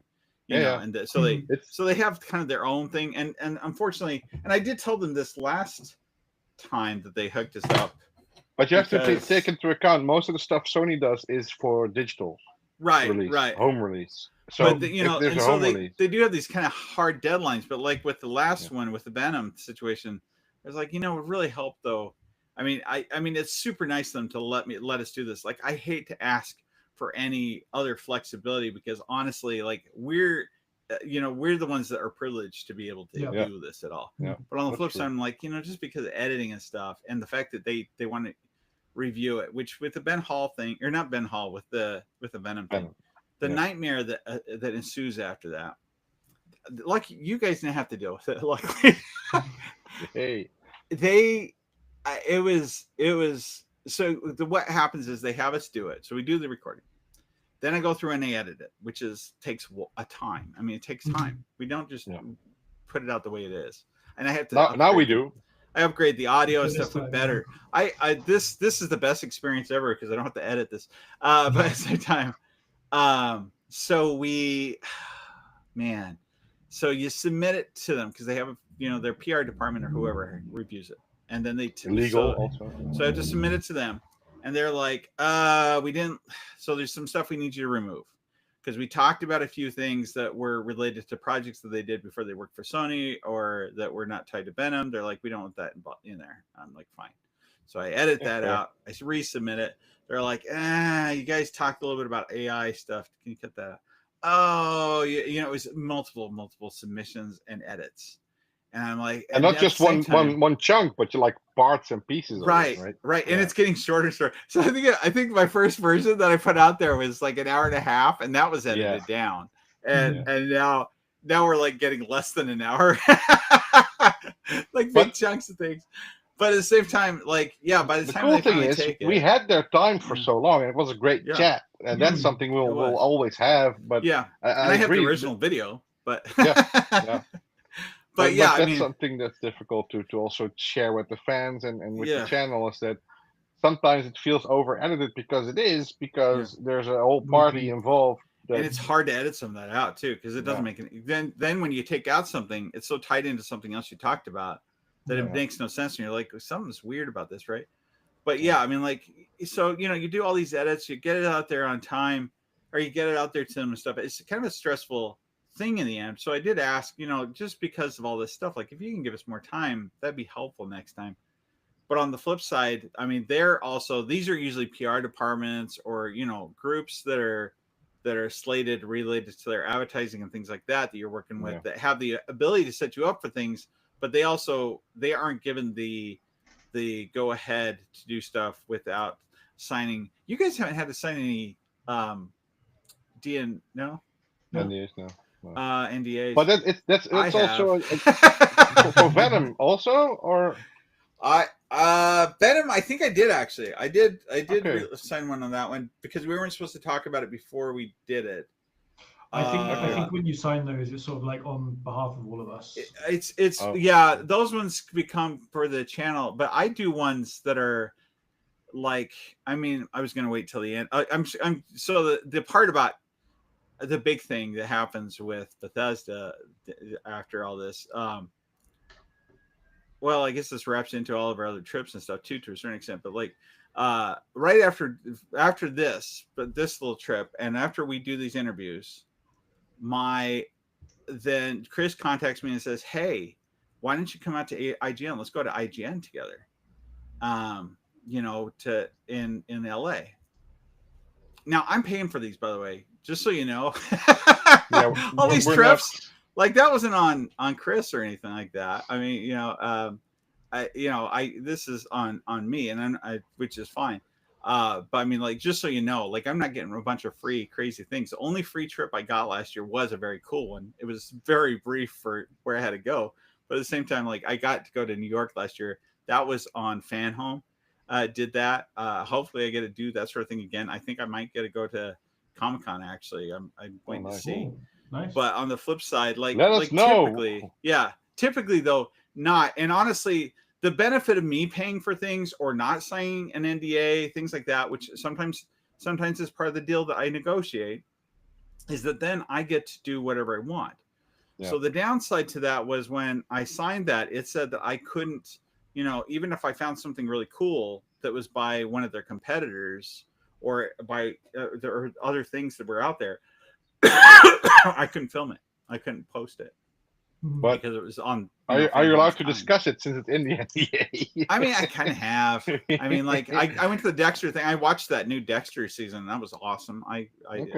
That new series. But with Sony, I have to say, I just want to give the whole view of it is that because of my relationship with them, because of the dub, like the Dutch dub.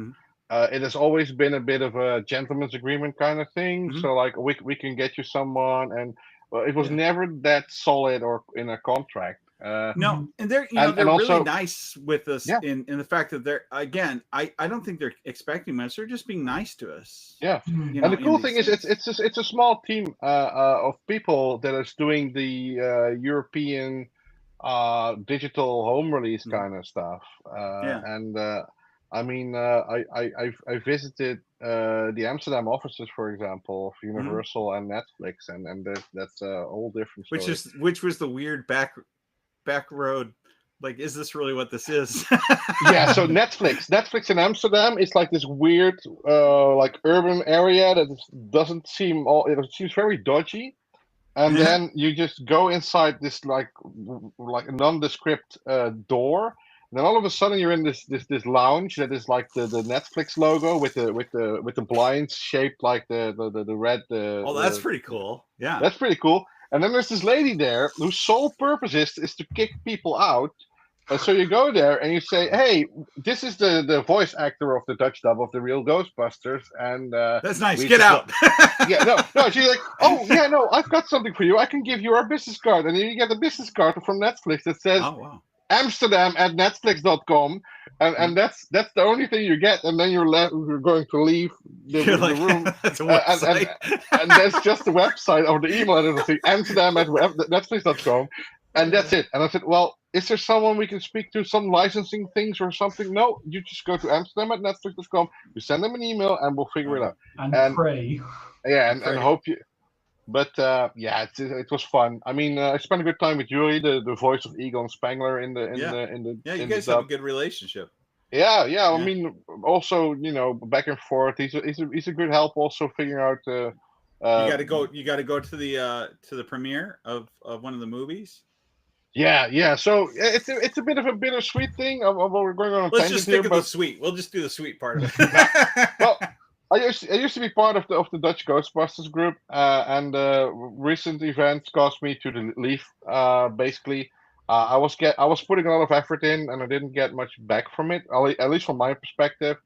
So I'm recovering from a sprained muscle or a torn muscle in my ribs. So I couldn't really go back then to a con where Richard Picardo was. And I literally asked them, "Hey guys, you're going to the con. If the guy ever comes over, have him do a hello or something, get well soon kind of thing." Yeah. And they actually called him over, but they didn't bother to really do anything or let do something for me. And I actually paid for a photo shoot, and they knew about that. I was really looking forward to it. I also wanted to help them out with setting up everything, but I was just really sick. And then for me, that was kind of the straw that broke the camel's back, or how you want to call it, like the last straw. Because I spent a lot of effort getting people to the premiere because we got tickets from Sony, and there weren't that many people activated basically to go there. So I had to get my wife in a Ghostbusters costume. I had to ask if the voice actor could go. Just to be, just to honor the fact that we got tickets. Now that wasn't really via the Sony connection per se. It was more by another member of the group getting the ticket. Oh, okay. But I mean, if I would have contacted them and said I didn't get any tickets, then I would have gotten them. But I bet you they would. We already got them. But so I'm no longer with them. So the real Dutch Ghostbusters is only my pet project now. With trying to get the old cast together. It's going slowly because there's not many people interested in it. Those kind of projects are always hard to. Yeah, so it's on the back burner, but that's why it's called a passion project. It's a passion project.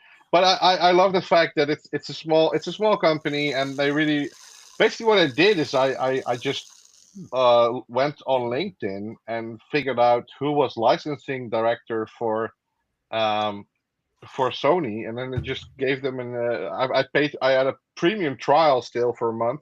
And I basically sent them a message saying, "Hey guys, I'm looking to do this," and then we got in contact, and that basically got the whole Sony angle involved.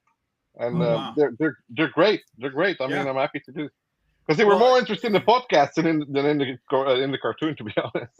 Which is funny.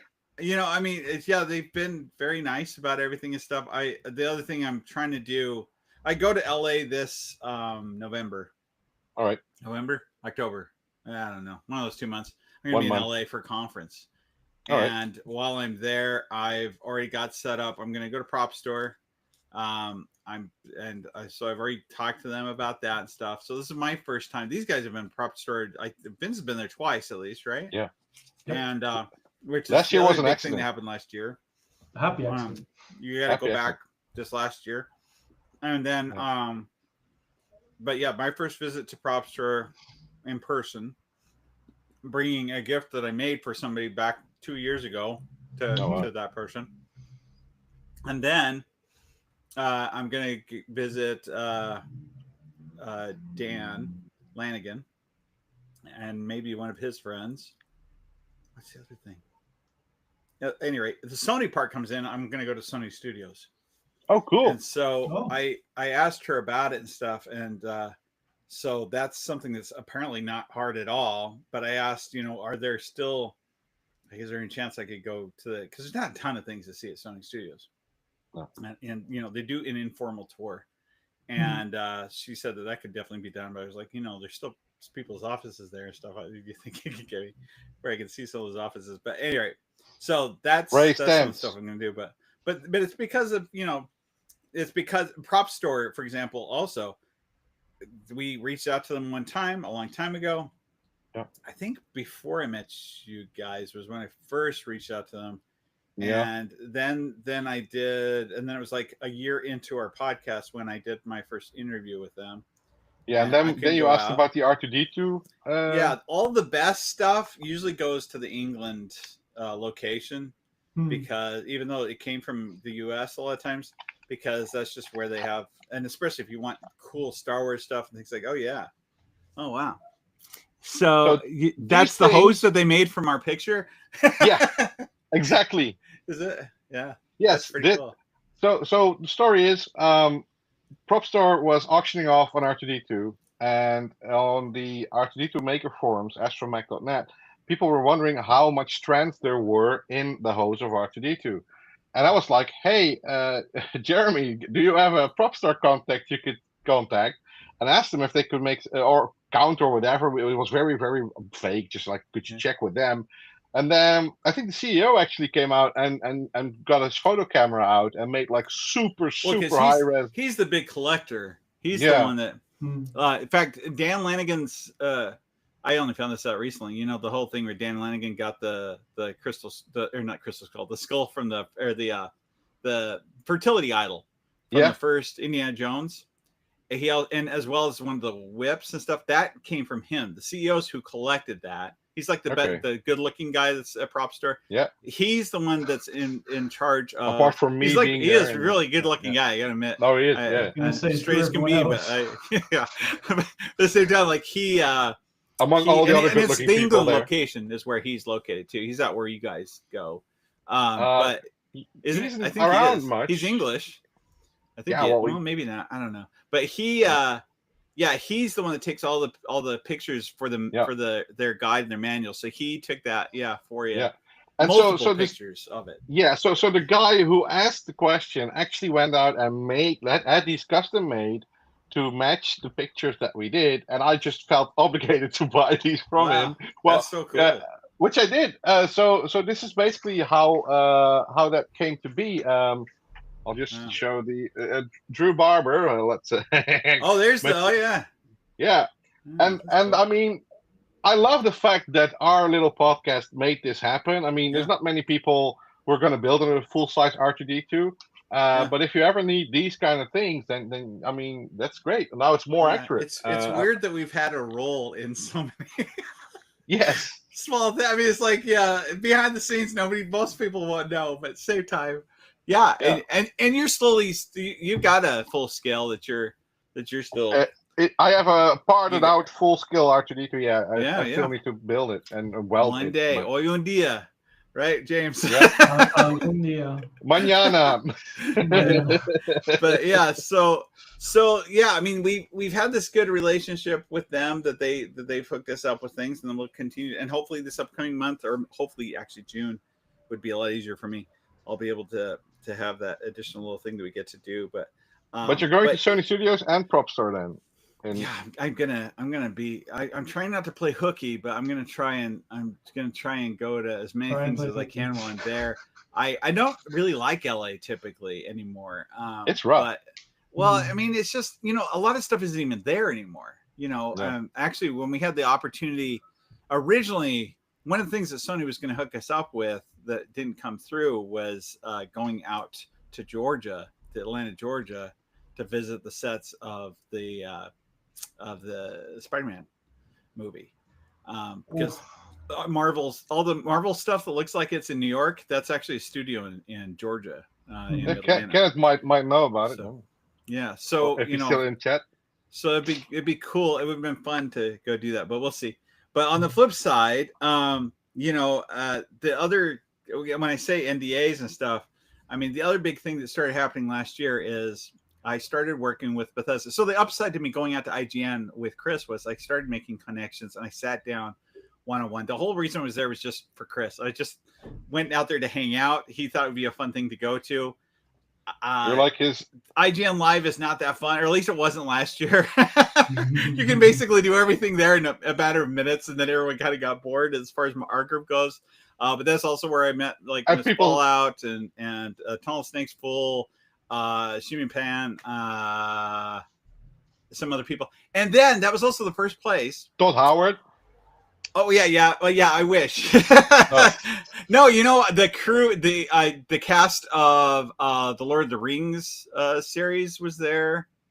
All of them. Enough, Chris, I didn't even know. I guess fully who she was. What's the name of? Oh shoot! Now I'm gonna blank her name. She was in the new Wicked movie. Rings of Power. That one. No, with the Wicked movie. She used to be on a Disney TV star. She's a big musician. Ariana Grande? Yes, Ariana Grande was there. Just casually. Chris is like, hey, that's Ariana Grande. And I was like, cool. That sounds very Grande. So we were in the green room the whole time, a lot of the time. And so these people coming and going, most of them are like popular streamers I've never even. I don't know who Matt they are. Mercer, you stuff like Matthew that. Mercer, you also had, right? Did I? There's several people I gotta meet. I was most excited about because the makers of like the 1/6 scale Fallout figures that just came out, the articulating ones. I just blanked their company's name, but I got to sit down with those guys. That was pretty fun. Talk to them for an hour. I gotta, so there's all these things that were being filmed. All the IGN stuff, where they film all the tech that came out and stuff, that was all being done in the green room because it was only quiet space. So I'm in there, and they're like filming things and doing stuff, and I thought that was pretty fun. So, but at any rate, don't mind me. I'm just finding stuff again. Yeah. So we got bored, so we went bowling. I recommend it because Chris wanted to go bowling. He hasn't been bowling before. So I'm like, sure, let's go bowling. There's a bowling alley across the street from where I'm staying, which I was in a great hotel, by the way, really cheap, and yet it was in a good location. I was kept up all night by Janet Jackson singing because she was performing across the way, and for some reason I like pumped it out into the streets, and it was so that kept me up. But at the same time, we go bowling, and these kids come up to us. Oh yeah, that looks nice. That's for Commander Wolf, BD1. Oh really? It's one of my projects, yeah. Oh yeah. Are you still on? He wrote us, by the way. He said you could think of it, speaking back to the Pip-Boy 3000 thing that we mentioned, as the 3000 was the higher end vaults, and the 2000 Pip-Boy F3 Nevada was lower end vaults, and homemade Pip-Boy builds in vaults reason why they're rough looking. Oh yeah, that's a good theory. Let me come back to that because I'm trying to fill in some gaps on theories that are going to be that we're doing instead of our Fallout movie, which I still haven't mentioned yet. But at the same time, we made it all up. Yeah. I do have. Yeah. I won't get into that too much. But so yeah, we went bowling. So it's like Miss Fallout, and Tunnel Snakes full, Chris, me. And at first the other guys were like, I don't know, like we don't bowl very well. And we're like, I don't go bowling very often. Chris hasn't been bowling before. Chris, the first one up, he goes up, strike right off the bat. I do it, strike right off the bat. I'm like, I swear. And it was just like, we were doing really, really well for some reason. But these kids came over to me and they're like, what's your favorite Fallout? And I'm like, one you're not allowed to play because you're a kid. Fallout. Yeah, I said, but we do some things with 76, and they're like, they watch with the channel. Like, this is the first time I've ever had people ever know who I was. Oh yeah, that happened this year as well. Oh, 2024. Yeah. I got recognized. When you went to the conference, or you went to the training. Yeah. I went to this Bamboo Lab event in nearby, and just one guy just walked up to me and said, "Are you Vince from your Geek Fix?" No, that is funny. It's Milano, and great guy. What's really funny, the biggest thing like this that happened to me last year wasn't really related to me, but my son is somebody. We got somebody that's kind of big himself that's out in Germany, and he went to a Fallout related thing, and somebody came up to him because they thought that I was going to be there too with him or something. I don't know. Anyway, so he writes me and he says, "Hey, just so you know, I ran into this guy. And he was looking for you because he wanted to take a picture with you. And he was dressed up like Timmy, my son, was dressed up in the videos." Well, that's cool. He dressed up like Timmy. His hair was like my son's. I had to show it to my son's visiting me right now from college. So when we did those videos, they started, it was like 6 years ago. But it was Gamescom then, or I can't remember. He sent me a few pictures from it, but I'm like, okay. That's really cool. But yeah, he had on the stripe, like it looked like the same shirt, and then his hair, he did his hair, so it was all like that too and stuff. But I guess his plan was to take a picture with me, which was funny. But and we ran into a few people that knew who we were when we went to New Vegas too. James and I did and stuff. But it's kind of yeah. I'll come back. I only went to Prop Store. Went to Prop. We all got to do some really cool things. But we did. Going back to the whole licensing thing is because I went out there to the IGN thing. We are now tied in with IGN. IGN's who's right now releasing those drinks. If you're wondering about the Jones brothers, the drinks that are coming out, which I saw in my cart. Sometimes they'll send me something to review, but it's part of an activation thing. They told me I wasn't supposed to talk about it because there was something that happened. So they're like, well, you can't, hold off, because we were supposed to talk about it earlier in the week last week. And they're like, oh, hold off. There's something's going on. Don't release it yet. And then all of a sudden they're like, okay, now release it today. And I saw this is the first time I'm talking about it. So I'll try and make a commercial or something later today. But at the same time, so yeah, if you asked for the actual, like, a soda that's supposed to be Nuka-Cola and it has the Nuka-Cola theming on the outside, the Quantum is one of the first ones. They've got a mystery flavor that's coming out. They've got, I think, a few of the other ones that they did before. I mean, they've done some of these before. Like they did the Victory one, I think. Yeah. What or the Sarsaparilla. Victory. They did Victory. Yeah. The Sarsaparillas were released by another company. Okay. And actually, they sell that. If you want to get the sarsaparilla, the best place to get that is you go out to. Did you actually get a bottle brought back and it stayed in one piece, huh? Yep. That's pretty good. I got the sarsaparilla, which was gifted to me. I think this was custom made though. I don't think this was the the original one. Yeah.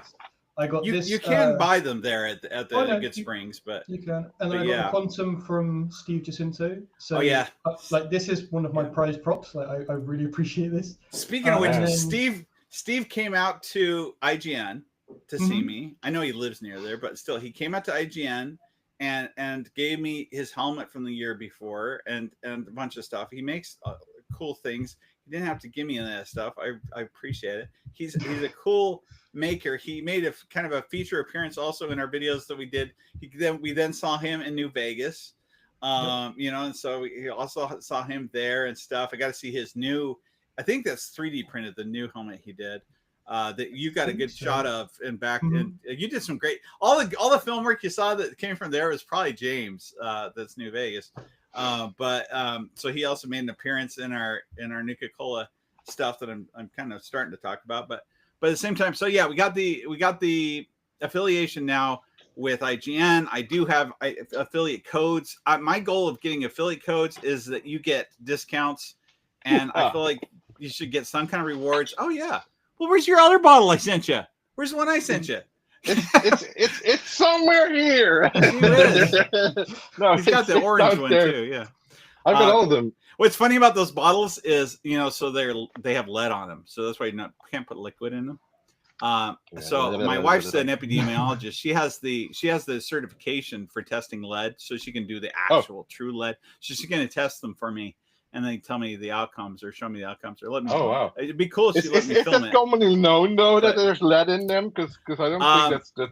So I guess what they did is they made the bottles, and then the color that they are, including that one actually, it's a coating that they put on it, and that coating has lead in it.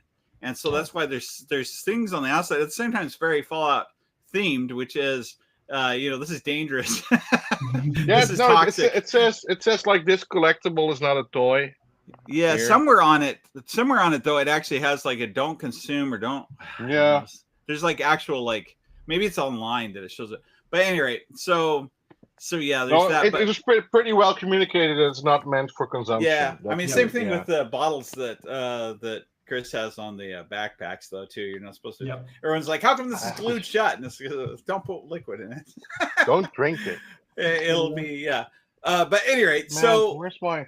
Yeah, we've got IGN. We got them, and we'll give you discount codes for doing that. I've also worked with Bethesda this last year, and really, that was a lot of work, and it's really hard because there's so many people involved, and so. This is where wasn't the next the Indiana Jones thing also? Well, so that's where this comes in. So here's the story behind this. Starts with that and goes into this year's whole thing with the Nuka-Cola thing, and these guys know the full story. No, everything I'm about to tell you, I had to keep secret till now.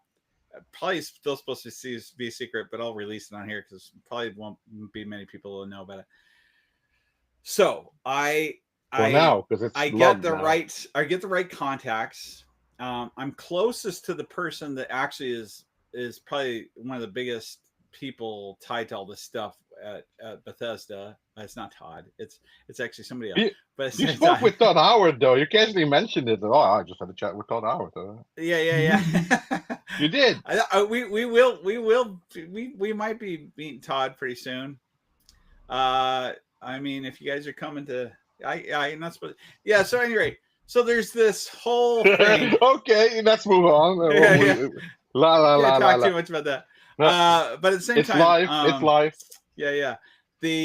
So here's what happened. So I got in contact with them. I'm like, they were already familiar with their stuff, but I said, my biggest thing is, as far as the things you guys turn out, as far as collectibles and things like that, my biggest thing is I want to have like some level of exclusivity of access. But the bigger part is, I want early enough access that we can turn out a video that really, does something fun, and that brings it into the real world. And that was their whole focus with this too. The other thing with both IGN and Bethesda is they've invested so heavily in, and they really do limit who they will affiliate with. So it's not like you just are like, oh, I want to be an affiliate, and you apply and you're done. Instead, it's like they only select a small handful. I mean, literally, like I know the people. I can list them off. It's a handful of people. We're not bragging or anything. No, I mean, it's odd. It's odd because when you look at it, they look like this ginormous company. They really kind of are, and they have multiple locations. But there's a handful of people also that are running it. Like there's a person that's doing what you think would be a whole department. And so for that reason, when I talk to them, they're like, it's just too much hassle to keep track of people and to do all these things. But on the flip side, we're interested in the fact that you guys cover more than just Fallout. And we like the fact that you do full-length videos most everyone else they're just doing shorts. That's how they're marketing things. And then the other piece is that, we really are, I don't get paid for these things. It's a lot of money I lose. Stuff like that. It's truly because I'm passionate about it. The only thing I'm asking from them is like, if you can help me to access it early enough that I have plenty of time to edit and everything else before you go releasing it, because we want to release basic it the quality same day of life kind of stuff you're asking. Not any It's games, nothing to and they were very receptive to that, and all these resulted in multiple meetings, in-person meetings. So like in LA, I sat down with IGN. I talked to them. They set me up. But you have to pay for yourself, which I did. I paid for myself to go there. Yeah. And then same thing with so then we're talking about. I was in communications already with them about 2 products that they were turning out. One at that time I was told I couldn't talk about it all. There you go. You're looking good. One I was told I couldn't talk about it all until this year, which is the new. Now you guys would all know about it, the Fallout Fizz Club, which I was very excited about because Nuka-Cola is my favorite thing in the franchise. I just think it's cool. I'm a big Coca-Cola collector. I used to, so much so that I'm burnt out on it because I have so much stuff even in this room that's Coke. You're in here first, guys. Jeremy's burned out of Coke. Yeah, that's it. Well, now I can't drink it anymore because of the kidney thing. But anyway, so kidney stones suck. Yeah, if only they were diamonds. Yeah. So then I contact. I'm talking to Bethesda. Bethesda's like, okay, well, we have 3 different departments that we need you to work with. And so the other thing though that I was really excited about, and something that's I've always been a huge fan of, and that's one of my top things, is Indiana Jones. I'm a major Indiana Jones fan. Yeah. And so the opportunity, I was excited about the game coming out, and the opportunity to make a video that was Indiana Jones themed was like, I was just so excited. You did great, man. It was effing awesome. Yeah. The video is awesome. The issue is it's not just Bethesda's. So the licensing and everything else tied in with this was bigger than that. So it also involves Disney. And they didn't tell me that. They didn't tell me there would be any issues with it. So they even came out. So I asked her, I said, well, when the person that we're working with directly and stuff, I said, I'm going to be at the New Vegas thing. And she's like, I've thought about going out there. And I said, why don't you come out? And, and if you come out, like, heck, you can even stay with us if you want. Like, why don't you come out and visit, and then we can have a meeting and stuff. I really think it'd be beneficial for you to come out. And we're actually the ones that talked her into coming out. So she came out. I think she regretted some of it because there's some people there that were kind of just a little hard. A bit over the top. Yeah, but at any rate, so super nice though. Yeah, super nice. And she sat down with everybody. It was nice to them and stuff. But at the same time, so we scheduled it. We were going to have a meeting, and so I sat down with her to have a meeting one night about, well, what are we exactly doing and what's it going to look like and stuff. And she wanted to see the video clips because I already started at this point because I was going on trips, and I planned out, well, I'm going these places anyways. I'm going to set up appointments so I can meet with different people to get trained in this thing, because my whole idea was I'm going to do this video where, to prepare to play the game, I'm going to learn how to be actually Indiana Jones. I'm going to learn how to dress like him. I'm going to get trained on how to fight. I'm going to get trained on how to use the whip, things like that. Snakes, yeah. Yeah. Because earlier that year, going back to earlier in our stories, remember when I jumped off the stratosphere thing? I did a whole thing, and the design is related to the stuntman who has been Harrison Ford's stuntman now for years, but is the stuntman for Indiana Jones.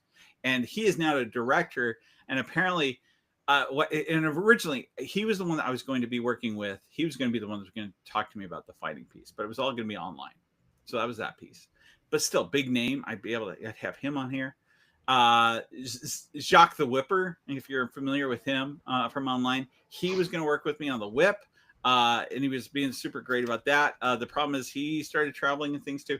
So the director piece, he's directing in New Zealand, doing the Lord of the Rings thing. So he couldn't be there for that. So that was gone. Then there was Jacques the Whipper said, "Look, man, I just got too much stuff going on. I think I'll have to back out and stuff." Yeah, he's a news anchor, right? Still. Yeah, he works for NPR. Yeah. But I think most likely not anymore, though. From the he is still, but the Jacques the Whipper things. I mean, he's making good money from this at this point. So, and then he also goes to festivals and things. So he's just like, there's just too much stuff. I just can't do it. And I was really bummed about it. But on the flip side, the people I got for this thing, I mean, the boxers, if you saw this, those guys, they're great. I can't think, I would not think that anyone would have this sense of humor or be willing to do half the stuff that those guys did.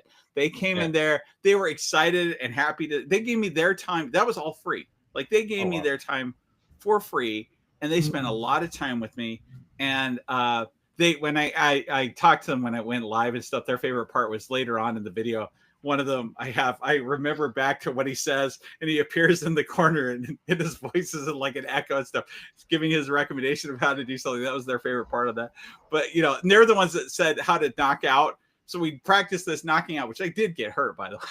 I didn't get hit, but it's not. I really dedicated. I flew back. I left the ground. I hit the ground hard.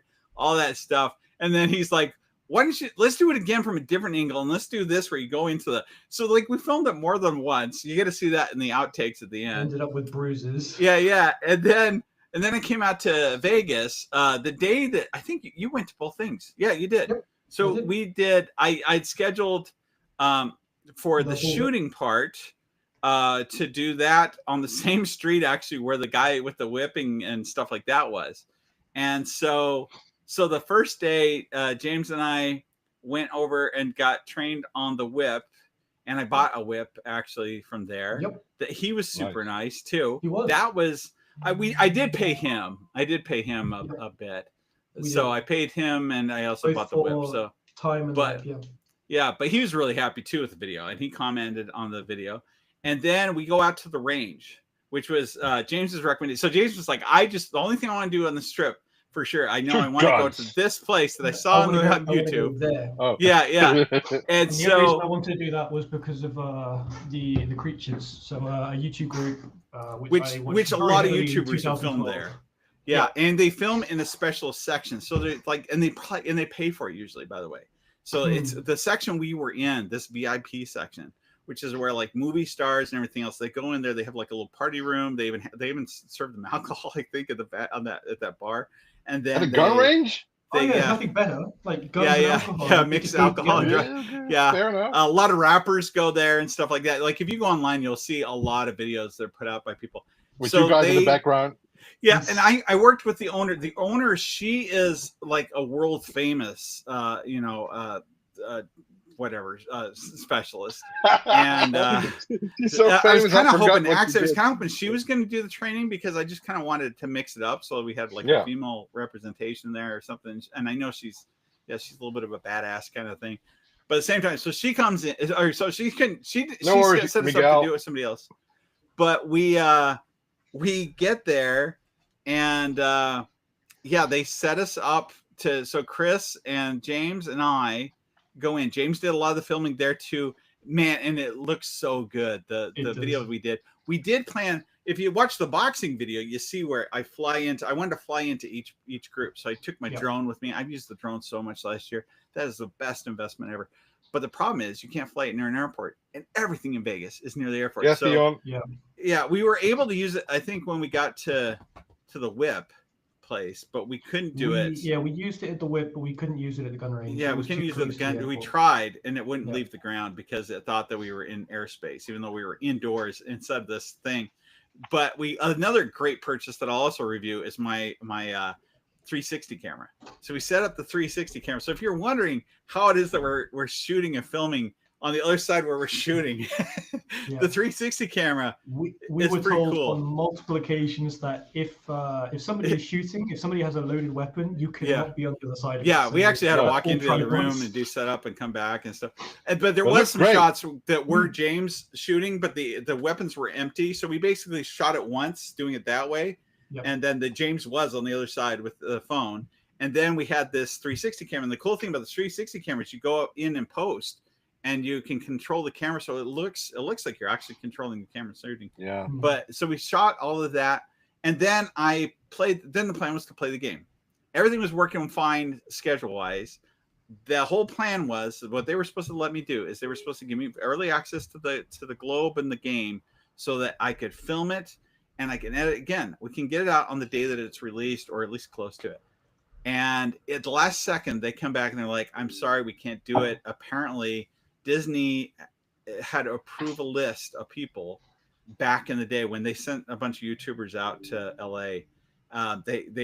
They had a set group, and we didn't want anyone outside that. They didn't want numbers outside of that, or the code to be released outside of that. So we weren't able to get it in advance, which also led to another problem, which was that I didn't know in advance that it wouldn't work on my freaking computer. Yeah. So, and nobody did. So until they got it. So I go to download it. I'm like, I've got hours. Like, I think this was on Saturday.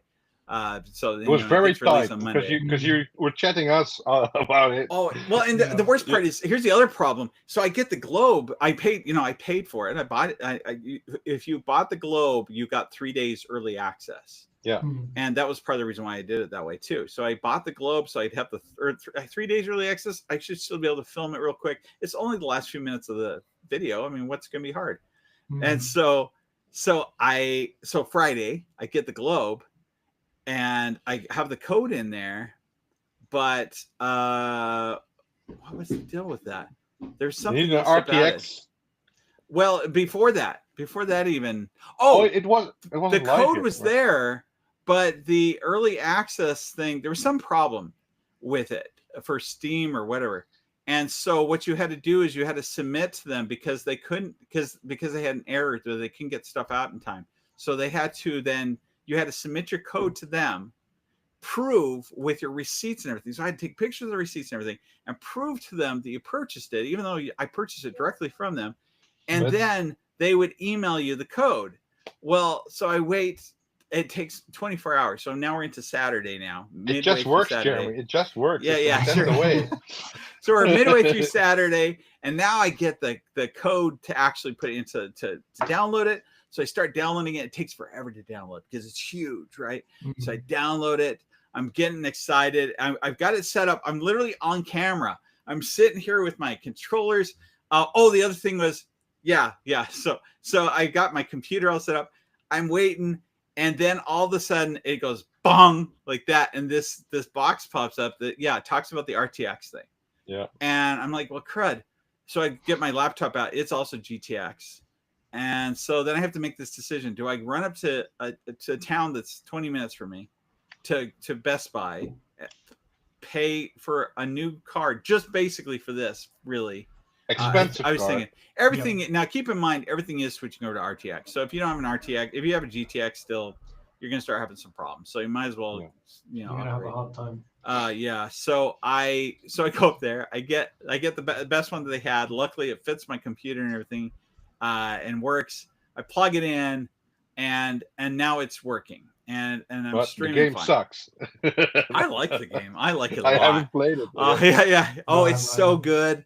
I really do. I like it a lot. I get what the criticism some people had. I get because there's some things that are more storyline than they are controllable. So it's like, well, it's literally telling me like, go push this, and then something happens. Basically, like the RoboCop game, then. Well, it's better than that. This comes in levels though also. So if I would have set it to a harder level, it also plays a little bit better. But the experience itself and the voice actor, Hall, he is so good. I don't know. I liked everything about it. I need him on the podcast, a voice actor. Yeah, he is, and if you want to see the behind the scenes, they have behind the scenes with him and I forget who the actress is, but and to really see how crazy the setup is for how they have to act all this out and stuff. But honestly, I really liked it a lot. I put out the video, but I couldn't get out the video on time because of all this stuff. So it came out like I think a whole month late. I put out a video reviewing the Globe, and that one did great. But then by the time the other one came out, it was just too late after. And so people lost the steam of watching those videos. And so it didn't perform very well. But on the flip side, Bethesda was when I talked to them more recently, they were like, we really wish that we would have been a part of that. But that wasn't the only thing I went there for a meeting for. The next thing was also meant that you paid out of own pocket all those things. Oh yeah, which I will say, and if you guys want to see something, I can do an unboxing. I've bought a lot of stuff on Bethesda over the years, and I didn't know until this year that you get points. And by the way, Vince, so you have to go in and you have to set it up to get those points. But it's not in the international. It is. I checked with the international store. The problem is it is so hidden, which is the reason why I didn't know it was even there. It's really, really hidden. And so I didn't know I was racking up points this whole time. Going back to when unlimited points. The most expensive thing that I bought was the articulating Mr. Handy. And so from that time till now, I had so many points that it had accrued that now I have a couple items I bought. And one of them I can show you guys. I'll open it here if you want to see it. But at the same time, so I did have this other thing that we also met about. And the other thing was that, like I said, Nuka-Cola, so the Fizz Club. And they're like, we're just going to do this just with you. Like, it's just going to be your Geek Fix thing. And they liked my initial pitch, but they were like, we need you to pitch. So it's to the big pitch meeting. So I had to get together a thing. So I got together a presentation. I had to do a video thing. I had to sit down with them online. They had everyone from the game developer people to the PR people it was a big group. And so I had to do this pitch. And my pitch was, I was like, hey, I've always liked, and I've already been cosplaying as Nuka-Cola Phil, Phil the Nuka-Cola dude, who is a real Fallout character. And if you go into the wiki on him, you'll know that it's not just him. It's like it's a faction kind of thing. Like there's been Nuka-Cola dudes forever. Phil's all going by Phil, and it's like this religious group almost, and that they're the ones that bring the Nuka-Cola around even these days. So it's not just Nuka-Cola that's been left around. There's also the people that deliver it and that still help somehow to produce it, I guess. And my favorite thing about Phil the Nuka-Cola dude is that he's a collector. So he had, has on a Nuka-Cola shirt. The one that you meet in Fallout, what was it? Is it Fallout? Tactics. Tactics, that's right. Nobody played. He hates his job, actually. So, he's complaining in the game about his job, and then you go in and you beat him up and you take all of his clothes and his bike and everything. I think you kill him, actually. So I haven't played that for many years, but still. So I think I had an XP when that came out. But anyway, so I was like, Fallout bandana. He should be like the person. Oh, there you go. Okay. There you go. So I was like, he should be the person. You should be using the tagline that, has always been around, which is, zap that thirst, which I thought should be delivered like the 1980s commercials that I grew up with, where, for things like Kool-Aid and stuff, was like where they're yelling it at the end of the commercial. And then you should also use the zapper, and we should pull from everything that's Nuka-Cola related. And I pitched that to them. And then my pitch is, and this is where, so if you saw the commercial, what you saw was not my commercial. What you saw was a very cut down version of the commercial. So you saw a version, I wish I could show it right now.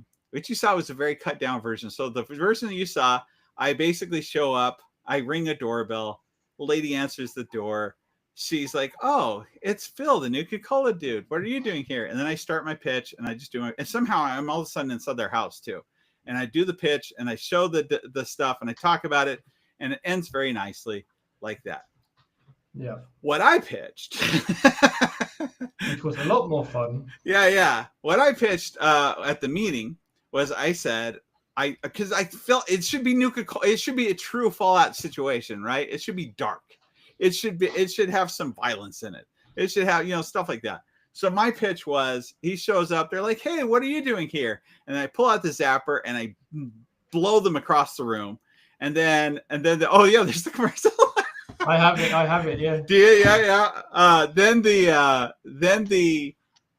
other guy, then the husband shows up and he's like, what's going on? And then I blow him across the room, and then I go into their house without them giving me permission.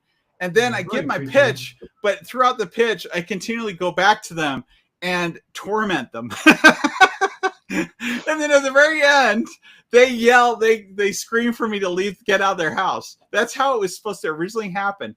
And so I did that pitch, and then they're like, well, can you submit, you have to submit a script, and then we want a storyboard or an animatic. And so I did an animatic. An animatic's like a storyboard that's somewhat animated, and it has the voiceover. So we did voiceovers to it and everything. So you basically get the commercial.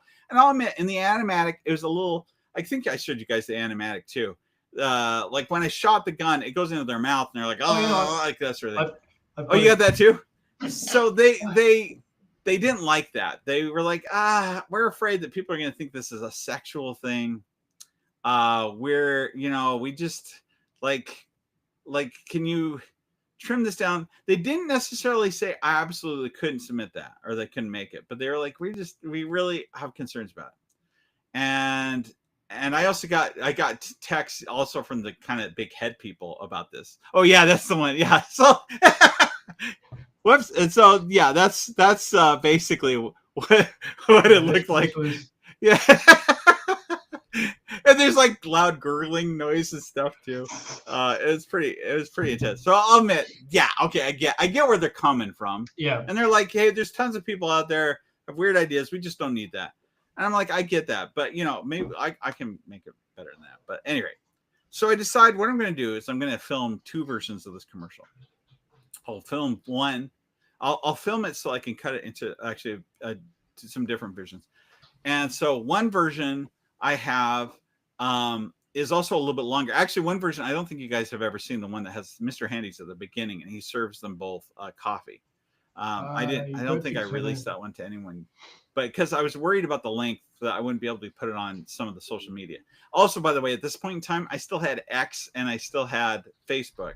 So I also didn't tell them that I wouldn't be able to post it everywhere. But so I'm like, I'm going to film this a few different ways so I can cut it a few different ways. I bring these people into my house. This is still in the winter, so it's freezing cold.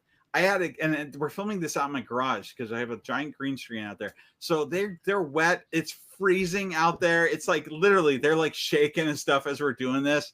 So I get this thing filmed. I paid those actors, by the way. Also, each of them, I paid them each $100 to act in this. And then you're in mute or something, Vince. No, I think the or your mic's not connected. Cracked out again. Oh, it's all good. Just you do your sign language. Oh well. So I did film. So I filmed a few versions, edited them together. I send it over to them, and I do the version that you saw. The one that we released was actually I named it boring. It said boring version 1. So I'm like, I know they won't turn this one down. And then I put out the other ones to them too. So one that starts with the guy, one that starts with the woman, one that I didn't send them the one with the Mr. Handy. And I'm like, hopefully when they watch it, they got to be like, this is going to be great. People are going to think this is funny. Because the best thing you could do is you want something that people would actually talk about or that they'd reshare, and instead they came back and they're like, yeah, let's go with version 1. Let's go with the boring one. With the safe one, are you yeah. Sure? Yeah. Yeah, let's do it safe. We just still are worried about what people are going to say. So, so anyway, so they, let's see if my computer tries turning on the VPN. That'll end my stream real quick. But anyway, so they did that, and I contacted the main people back because this is the people who work underneath them, but it's their team. And they even text me. They're like, if my team says this, I just got to kind of stick with it. So I said, I guess there's got to be some way we can release that because I've spent a lot of time on it. But also, I'm telling you, people are going to like it more. I mean, you guys saw the full version and stuff. Yeah. It's you actually, James. You got it on the phone. Go ahead and hold it up close. If you can play the full version of it, we'll show it. We'll show it that way. Technically, I'm not streaming it. You can play with sound if you want, I guess. You can play with sound, sure. Let's see if I can. So unofficially, this is the way we're showing this the first time. So this is how it. Nuka-Cola Not that one. That's the. Do you have the actual the commercial one?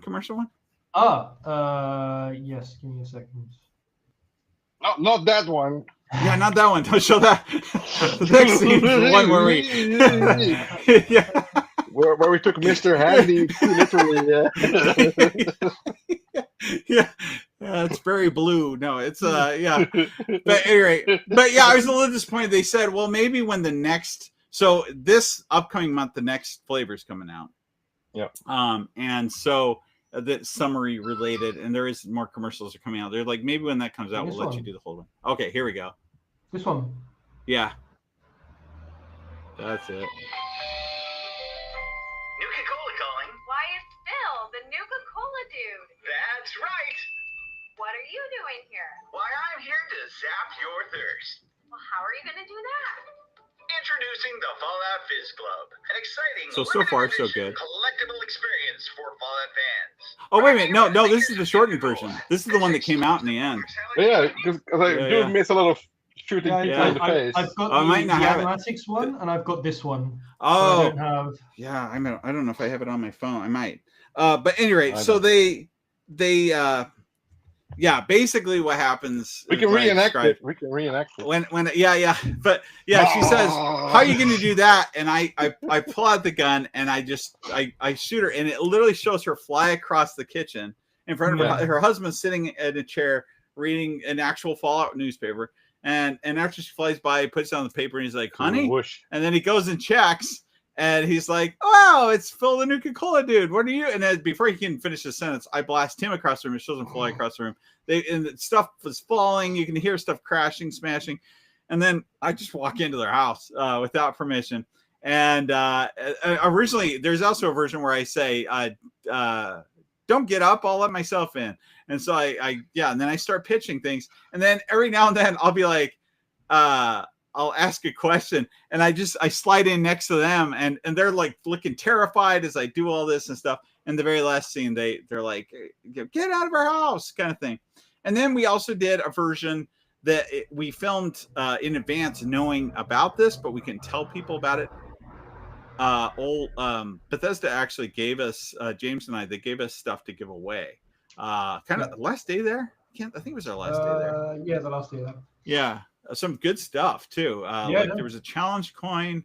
There was the bottle caps. Oh yeah, there was the poker set. The poker set. Yep. Things like that. Anyway, some good stuff. And so we did a Nuka-Cola challenge there. That was my plan before I got there because I had already talked to them about doing this. So when we went out there, James is filming. I'm the one. Actually, other people filmed too. So I've now seen some of your posts from out there, some really good ones. So one of them has a nice shot of James's crotch for a while. We need that one. Yeah, she just zooms right in. Yeah. Mr. Handy 2.0. I don't know why, but anyway, so there you go. And then, but yeah, we literally had people. We brought out our working Nuka-Cola zapper, and then people would select a flavor, they'd fill it up, and then they'd shoot into their friend's mouth from about 10 feet away. And which looked highly suggestive on vertical. It was, well, on one of them, I did cut out the one that you mentioned, but at the same time, it was a lot of fun. It got a good crowd going, and we were giving away stuff. And even when we ran out of the stuff from Bethesda, we were giving away Pitsy stuff, and they still wanted to, shoot the gun. We had kids that wanted to shoot it and things. So that was pretty fun. And we got to meet a lot of people and stuff. It was fun just being out there.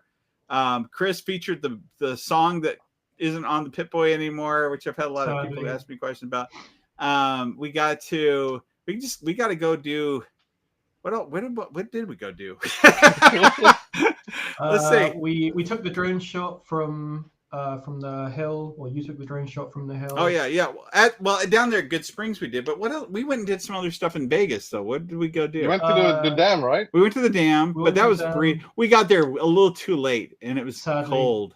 We went to the Strat Although we couldn't jump off it because of my injury. Yeah, that part was sad. This year, though, are you going to do it this year? Oh, ouch. James just jumped out of a plane recently with his brother. If you want to check it on his Instagram, it's very cool. He survived, by the way. Yeah, and yet he said he's still more afraid of doing the strats for some reason. Well, because the skydive was like tandem skydive. I did it with someone, whereas this is just going to be a jumping off a building. Yeah, you're in tandem though. Yeah, in tandem, you all got the wrist that the other person goes, "Oops," right into your ear. It's Phil, the Nuka-Cola guy. Yeah. So maybe this year James can. We did the Venetian as well. Oh yeah, that was pretty fun. We went there a couple times, didn't we? We ate some really good meals. We watched the IT crowd several times. I've now watched that fully. So have you really? Convinced me to watch it. It's great. Yeah, we would go back. I'm old enough, I guess, at this point. Like there was other things that happened at the event too. Like they had a whole other event, a secondary event that now they're selling separate. But and we chose not to go to it because it was just like it was so cold too this year, and it was so all these things. So we would go back to the place instead, and we just kick it. We get some food, kick it, watch some videos, and go to bed. That was we got like some, as exciting as it would get. And then we get up super early the next morning. Because I think we had to be up at we didn't have to be there at 6 one day, or I don't know. We had to be up really early because of both the event and also Chris's flight the next day. Oh yeah, that's right on that one. So yeah, we were up early a lot. But so it was very easy. I was tired a lot of that trip, but it was it was just fun being around, hanging with you guys. Vince was there too. We had him in two forms. We had him in 2-dimensional form, which I took some pictures with you. I got abused a lot. It was hard to. It was a little large, but it was flat enough that I could put it inside of something. And then we also have the bobblehead. We didn't leave it behind, partially because it was so unregulated there that they said that they'd bin it most likely. They definitely would have thrown away, but they also would. Oh yeah, there's one picture of us there. we also we did take it though. We took it to the school. We got a picture of it at the school. We did take it to the bar. We did take it to Oh, that's right. There it is inside of one of the. Some of the stuff that they don't tell you about. Some of the stuff that's honestly it's private property. Is the coolest stuff to see there. There was a dead dog. Yeah, there was a dead. There was a dead wolf, not a wolf, a coyote was in there. And, that was it. Yeah, but so we hung out in there with one of the reps from Bethesda and took a bunch of pictures of products on the shelves and stuff. That's cool. And it was a lot of fun. This upcoming, so we are going back. Officially, we're making plans. James and I are going to stay there a little longer this time. The tricky part is this year. So you guys know, if you're planning on going to the Fallout event, please read the information carefully. Please join some of the groups for knowing information, because even this last year was very different than the previous years that it happened. We luckily, where we were treated nice because of Chris, we got to use VIP parking, which was super nice. It was super great. It was worthwhile to buy the VIP passes. The VIP passes were $60, but they were so worth it because we had heating, we had an area to sit. And so I was so happy I did it. Now they're selling them for $250. Wow. But there's reason for that. So we're hoping we're still gonna do it somehow, but it's gonna be steep. On the flip side, the other thing to be aware of is, I don't know that I could do the Nuka-Cola thing again because they are banning any food or drinks from coming in from outside. So even if it's part of your outfit, it's not coming in. They're going to have people that are going to be telling you no and not letting you go around with it. So be aware of that. Is that because of littering and all that kind of stuff, or just profit? I think it's partially also, it's probably a deal with the vendors. Right. They're trying to bring in people and trying to get them to commit to come in. It's not a place that's close by to anything. So honestly, they had a few really good vendors last year. I think they're trying to get some more to be able to provide things. The only main downside from last year was they were good vendors, but they were few. Yeah, there wasn't a lot of choices. Although I don't think there's any. There was one taco truck, I think, the year before, and then it was in that area actually before where they had all of the like people could sell their own stuff. Now this last year they put them off into a bigger area where they could sell things. It was a little bit separate and it was kind of a good location, but it was so cold outside that it was hard to be in that area. And the year before, I don't remember it being cold at all. Maybe it won't be cold this year. I mean, it's the desert, and it's also, this is November. It's a cold time. It's a better time than when they first had it was in July, which makes no sense because you're wearing costumes and you're in the desert. Like it was hard. I didn't want to go, but anyway, there's no food or drink. You cannot park in the event. You have to park outside. They do bus people frequently. Because we were able to park inside, we did give some rides to a few of our close friends. And then I don't know, we also left a bit because I don't know, I think you kind of need to be able to leave and come back. We went over to Prim. We went to Prim too, but what's the name of the place? Buffalo Bills. Buffalo Bills. We went to Buffalo Bills. Oh, nice. We ate at Denny's. Where else? We also ate. I think I got sick from the one hamburger place. Oh, we went to Newcastle to White Castle. Yeah. White Castle. Yeah, White Castle. Which was an experience. I'd never done that before. Yeah. No, Harold and Kumar weren't there. But yeah, we went to White Castle, just outside of the event. So it's like the first gas station outside of that town. And they have other things we could have probably eaten. They're done there, but it's just you just kind of need to get away here and there. It's very well. It's also seeing as it is like the location where Fallout New Vegas was based on. That like a lot of the locations that are in the game are relatively close by. Like you might have to go a little far out. So not like obviously Good Springs event is very important, but you've also got as we say, like you've got Prim, you've got Hoover Dam, you've got etc. So we did the seven wonders or seven magic mountains or whatever it's called, the stacked rocks, the colored rocks. Drove by that, we did that. I thought we didn't actually go there. We just drove by it. I think you did that the year before. Oh, I thought it took you back. Oh, it's fun to see. Year? Yeah, we did this year. I was surprised when I did the year before. I could live stream from there. Then you go to Good Springs and you can't even make a phone call. No, it was pretty bad. Yeah, if you're planning on doing stuff with your electronic devices or streaming or using internet, better forget that. But yeah, we did that and stuff. So just be aware that we're part of one group that communicates and kind of keeps things up to date on events that are going on, and that's how I've kind of known some information. But I wouldn't just run out there. Be aware you do have to buy a ticket. You do have to buy a ticket. There is a huge benefit to that VIP ticket. I mean, you should have seen the lines. I was a little nervous that the event was going to be like like one of those disaster events that you hear about. Firefest or something where you get there and it's like, there's toilet water everywhere and stuff. I did have a bad incident with the toilet. The thing wouldn't lock and stuff, and there's a line standing outside of it, and I'm wearing this belt that has like all this stuff hanging on it, and I go to stand up, my pants are down, and the door opens up. This lady opens the door. So I don't know. Zap your thirst. Yeah. Apparently there was VIP. Oh yeah, that's one of the things that I had on there. Good deal. Well, bring that back with you.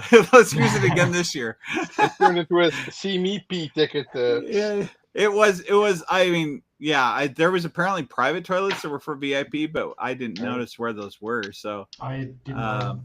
Yeah, but it was fine. I dropped my zapper and thought I lost it completely, and luckily, people there are pretty good, and so I was able to find it and got it back. And that's cool. Yeah, it was a good event. That's kind of the big thing that we really closed out that year with was that event. And if you're coming out to it, I mean, we met a lot of people that watch our channel and that actually know who we are, and we knew who a lot of them were too, because honestly, I think I know who a lot of the subscribers are. The consistent people that are in chats and that comment and things like that. In the meantime, I was doing other things.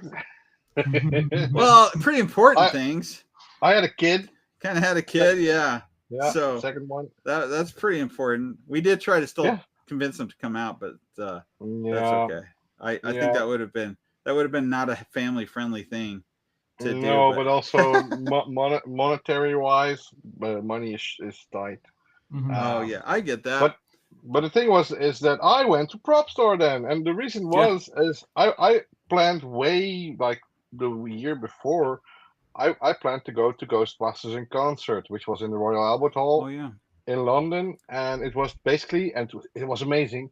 But it was wait, is this the same trip where you did you did go and do the lunch and everything at yes Hogwarts in stuff, right? 2 days, 3 with travel. I went to Prop Store. I went to visit the Harry Potter studios. I went to Taskmaster Live. And I had also the lunch in the castle there. Yeah. Wow. So it was very tight. So I actually found that there are some missing Prop Store episodes that I haven't edited yet with some things that I should be putting up. But it was a great experience. So Prop Store basically said, we have a big auction going on right now. I said, I am in the vicinity. And then I basically booked the Harry Potter because it's nearby. It's like 10 minutes away from Prop Store. Yeah. So I went there and they paid for my Uber to go to the Prop Store. I then did the whole Prop Store thing, and I had the Move Along Trooper helmet there. Oh, you did? Oh, yeah. Cool. And I did we had the you got that one done. We did that one. We posted that. Yeah, we did. But I also had the Darth Vader costume that was made. Oh yeah. By Grant Imahara partially. I didn't edit that one. There were some cool. leftovers, so I might be editing that later.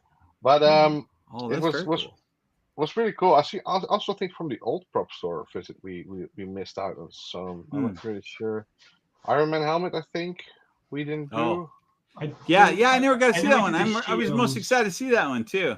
Yeah, the helmet was awesome. I would kill for one of those. Like literally. We heard that Prop Store was doing that, and I said, "Well, I am in the vicinity. I can go there, but I have to. I basically had to rebook a flight to go a day earlier so I could make the whole trip." And I had everything booked, so it was like first I went to Prop Store, then I went to Harry Potter, then I went home to my Airbnb. Then the next day I went to Taskmaster Live to do the Taskmaster show. Then I went to Taskmaster. And then I went into Ghostbusters in concert, which was basically the whole thing. I was supposed to go there for only one thing, and I ended up doing 4 major things that are super awesome in their own right. But Ghostbusters in concert was really cool because there was like the son of the conductor who did the soundtrack of Ghostbusters. He was doing the orchestra, and it sounded exactly like in the movie, which was annoying, kinda, because you could have watched the movie instead. But it's awesome to see like a full orchestra, and then they had the audio dub, and you had the full screen. I had the front row seat, also. And it was just great. I mean, it was the best experience I had. Dana's theme would be cool to hear in person. It was all great. Like the whole Ghostbusters theme going off with a full orchestra. That was really cool. So I mean, that was a really great hectic time, but really great time to do all that kind of stuff. Hopefully the Harry Potter thing, I showed that to my friend at work and stuff because she's wanted to go to that really bad. It's worth it because it's not just. I mean, that's the optional. Isn't it, the version you got was the optional add-on, wasn't it? Where you get to do the lunch too. I had dinner in the castle, but the thing is, dinner in the Great Hall, and I thought they would just scoot over all the stuff that was in the Great Hall and we'd just dine in the Great Hall. But it was a restaurant that was themed like the Great Hall, which is where they actually ate for the lunches, right? For the staff did or something. Yeah, they actually ate in the Great Hall. The reason why it's a museum now is because the Great Hall has actual flagstone flooring, because they thought, well, we're going to film all these films, and we need some place to do the catering. we might as well just put in actual flagstone because it's better for like thousands of people moving in and out to do that. And then that was there. But I also during the time I was there, like rushed going through everything. One of the guys who was there, like one of the tour guides, I kept talking to him and just we kept meeting up. And all of a sudden I was like, hey, I still have this voucher for a butter beer, and I haven't gotten one. We're about to close because I stayed there until the very end. That's right. Yeah. And I said, can I just, could you help me out? He said, yeah, I know a secret passage. So I actually went behind the Grand Hall. So you saw that it was just all the walls of the Grand Hall are just sprayed up with foam and all that kind of stuff. And he said that even like when they did the mystical beasts and where to find them, like the fantastical beasts, yeah. They had to wait till the museum closed to film during midnight. Really? Because so it must be doing pretty well for them to. Yes, put the that money off. they're making from the museum is pristine. Like they're pushing in a lot of pounds there. Wow. But it was really great. And then also we were in front of the Hogwarts doors, so the Hogwarts doors actually go into the Great Hall. So the giant doors in the castle, they're real. And normally there's like this huge crowd rushing into the Great Hall, and there's no way to make a proper picture. And I said, guy, do me a favor. Can I just stand in front of it and could you make some pictures? And he did. And so I was standing there in front of the Harry Potter Hogwarts doors. And the fun thing was though, because I was there looking for merchandise and all that. I want to have some prop replicas. And they were expensive, first of all, and secondly, you had to stay in line for like a long time because everybody was rushing to the shop, and you had to stay in line. There were only like 3 cashiers, so I was a bit bummed out that I didn't get any souvenirs from there. I did get like some certificates. I did get like the acceptance letter to Hogwarts. So I'm a wizard, Harry. When I went back, there was like this huge discount. That it was a trunk discount. And I basically bought all the stuff I wanted to buy at like 50% discount or whatever. Oh, wow. Shipped to me at home. I didn't even have to go into the queues or anything. But I mean, doing that is totally worth it. I mean, if you ever, I mean, you're literally standing next to the props. I mean, these props are the actual. It is the actual studios it was filmed in, and it is brilliantly constructed as a museum now. There is this scene where you're going into the bank as it was whole in Gringotts, and there's a scene where you go where it's destroyed, and then you meet the giant dragon face to face, 1-on-1, interactively, and it's just really well done with holographics or like with a Pepper's Ghost kind of effect, and then actual pyrotechnics happening. It's great. I mean, it's like a Disneyland or a Universal thing. For Potterheads, it's the best thing, and I really hope that they keep doing it for a long time. I mean, it's been going around for a while now. I mean, it's open since basically the movies ended. So I'm really curious what they're going to do with the whole series now. Wow, if they're going to do it there or not. But I mean, while you can go. Because it. I mean, I thought it was a shame I couldn't go there with my family because they're missing out. They're not that big of a Harry Potter nerds. I wasn't really because I like the movies and all that. But it's the experience of just being there. Yeah, but also it's a total your Geek Fix experience. I mean, they had to like there's this duplicating goblet in the Gringotts Bank that when you touch it, it just pops, and then it explodes the cell, right?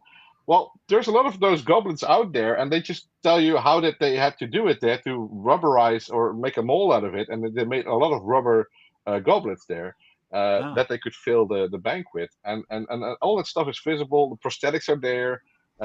People, it's just great, and I mean, I spent a couple of hours there, and you can spend a whole day there and still be surprised at all these things. It's great.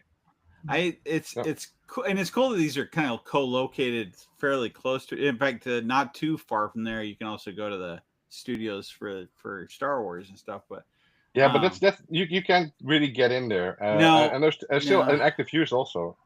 I do have a possible still in on that one, but boy, we'd really have to plan around it. But on the flip side, I mean, like these are the actual same thing when you went to go to prop store. Like people are seeing this like big deal. I mean, these aren't just props that you're going to see or that are in a museum where you can continue seeing them. Keep in mind that these things that these guys filmed are not available to anyone anymore, except for the person at the bottom. And so the fun thing was they also had a scene. at the prop store. They also had a lot of Harry Potter stuff. Oh, and I just showed like the staff there because they're big Potter nerds as well, of course, because they're like living encyclopedias of Harry Potter stuff. Like, oh, I actually found this one here at prop store. Oh, well, I just found that out. I'm like, yeah, cool. And they're like, they're having a chat and everything, and they were like, oh, is it for sale right now? I said, yeah, here's propstore.com. They should buy it. Then it would be on. Yeah. But I mean, like, and also you're getting to touch something that was literally touched and used in some movie. Vince even at one point he's like, "I'm just going to touch this." This is the funniest moment for me. Like, I have a story about that. I have a story about that. Batman cowl. Yes. That was discussed at Prop Store for quite a while. So the guy I hung out with, and I'm probably going to butcher his name, but I think this was. Let me just check for sure. The French one or I can't remember. I think it was. By the way, I didn't know my chat had frozen, so I just got all the other more recent ones that are coming through. So I will address those in a minute. So the consignment manager Ibrahim, he also was so kind enough to actually drive me through the Harry Potter. To the Harry Potter stuff. So after work, we got in the car and he drove me there.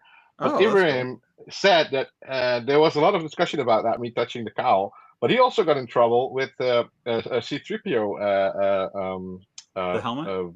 The helmet, well, face, because there is someone who buffs those things for when they're sold to make it look like pristine. Yeah. So he just said he had the same thing. Like, I want to be connected to this prop. I want to touch it. And he did, and then a fingerprint got on it, and the guy who did the buffing saw that, and he got mad at him. No! And so everybody has a "I touched the thing that I shouldn't touch" kind of story. That's funny. But apparently, that was quite a high visible thing that me touching the it's Batman. It's funny the way that you did. And now I'm just gonna touch it, and you like slowly go or beep. I did notice. So we do have people that wrote. I'm so sorry. Going back to Commander Wolf, said he wants to 3D print the BD-1 and also put a GoPro in it. Oh, okay. With his eyes. Oh, that's the one. That's with the eyes mounted on the back. Okay, yeah, that's what he showed. And let's see here. Theon left. James has been responding to somebody, so thank you, James. Let's see here. My very suggestive. Can't wait to meet you in Good Springs. The Own says, can't wait to meet you in Good Springs. Well, we look forward to seeing you there. And a little bit more information on the BD-1. BD-1 was looking at the wall of toys, remote head, and the neck is about the same size as the 1-to-1 BD-1. So, yeah. That's cool. I've got one of those backpacks for cats. Yeah. Oh, with a dome. Yeah, the dome thing on it. Yeah. I almost bought one of those. I'm planning to put my BD-1 in there. Oh, that's a good idea. Mm-hmm. I was going to buy one for my dog. I thought it looks funny. Let's see here. Victory 1. Yeah, Victory's the other flavor that they had released before from Jones Brothers. Commander Wolf also made its own Sunset Sarsaparilla using the smooth bottle IBC root beer bottle. That's what we did. That's what we handed out the first year I went there. It's illegal, right, Sarsaparilla? It doesn't. You know what? Actually, what we used, made by IBC, also was we used cream soda and mixed it with their root beer flavor. Sarsaparilla is an awful flavor. I mean, if you haven't had it, it's a little harsh. Any rate, Sith Lord Miguel. I have multiple names on this channel. Fellas, welcome back. Nice to see you again together. Thank you so much. Commander Wolf, also AMD users not switching. Oh, this is related to that's true. If you're AMD, you don't have to worry about the RTX support problem. any rate, and Gwen Wolf asked, "What's the little town called Novak really called that, or was the place made up?" Yeah, I responded saying it's loosely based on the Gamathon dinosaur area. Oh yeah, that's the in the game looks like it's close by. That's like another hour and a half drive. It's almost it's on the California border. But that's why everybody sees it. Is if you take that highway, which most people do, you drive past it. It's a very popular stopping spot. But a lot of the stuff in New Vegas is not location wise close to because you could walk in the game. You could pretty much, if you want to, you could walk without without doing it all the way to the next place. Cars don't work. To Center Vegas. Oh yeah. Yeah, it's a little different in real life. Well, we hope we do get to see you guys out there this year. We hope that we get together a little bit more often than we have been, and that can you hear the bouncing of the ball and the dog barking? So yeah, we hope to get together and stuff. And naturally, this month this is it. I'll be gone a bit. I think these guys have stuff going on too. I'm actually hoping also to go out to. It probably isn't going to happen now this year in Spain, but next year probably I'm going to be going out to Spain with my wife, and so these guys I'm going to try and connect with too, and then so we're definitely going around. I'm trying to let people know when I go places. So you guys can do the same. If you guys, if you want to tell us where you're going to be, that you have something going on, or if you have something you want or wondering if we want to meet up with you, things I do that plenty. I would recommend for the Pip-Boy, only because I'm getting enough requests for it at this point. Really contact the wine company. Yep. You guys want to see a quick unboxing or something? Yeah, sure. Do you? Something that rhymes with for you. I was going to film it separate, but it's only going to take a second, and it's interesting. Something that rhymes with back order. Hang on. Let me grab it. Oh boy, I got to fit around all this stuff. There we go. Oh, okay. This is the uncut podcast. So that's not a tricorder. Okay. So I ordered something. I actually forgot that I ordered it. And when this arrived, I looked at it and I was like, hey, this looks scary, because there's labels on it that say things of concern, but it's very Fallout, even in its nature. And I wonder why it says what it does. This says that there's radioactive materials in it. Ooh. And that's not just to be fun. It's because it actually does. It's kind of big. It is right there. Toxic substance also. It says Toxic Substance Control Act, Title 6 compliant. And it's huge. It's kind of big, right? I can't even fit it on my screen. Here, let me see if I can. Hang on. I can set myself to. But this is a Fallout thing, then. This is a Fallout thing. Do you want to take some guesses on it? People in the comments, it'll take a second to update for us. It's not one of the old. Like, I know they used to have board games that had actual pieces of radioactive material inside. Oh yeah, that'd be cool. I did try to get the Skyrim, or not Skyrim. The right now, if you go on Bethesda store. Yeah, you can buy the blades from the server from when the game originally went live. Oh, really? Wow, I didn't know that. And I want to get that. It looks really cool, but it's a little pricey. I still can't find the gear points. You did find? Oh, you can't find it? I'll have to reach out to them on how to do it, because somebody asked me how to do it here too, and I found out that it's hidden and you have to apply for it. Which I must have done when I first signed up or something, and I just didn't know it. But anyway, I spent more than €1,000 in the store.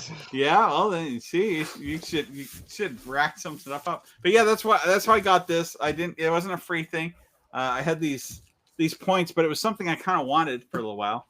So let's see. Okay, so did anyone get any comments in of what they think it is? Do you see any comments, James? Not yet. Okay. As long as it's not the Devil's Core, you're good. All right, here we go. I'm gonna try and do this. It's a death claw. Okay. Let's see. I was gonna try and. There is a way. Earlier, I was able to set my window. You can spotlight it, right? Yeah. How do I do that? I don't know. So it'll go wide. Oh, layout. Wide.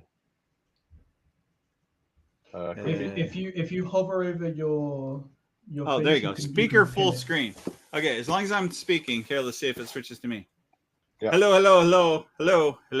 Testing. Apparently, I'm not important enough. Let me change that layout again. Speaker. No, you were in frame. I'll mute. Yeah, I'll mute. Okay. Let's see. So you see me on the screen? Oh, I can't even see myself. Here, let me try it like this.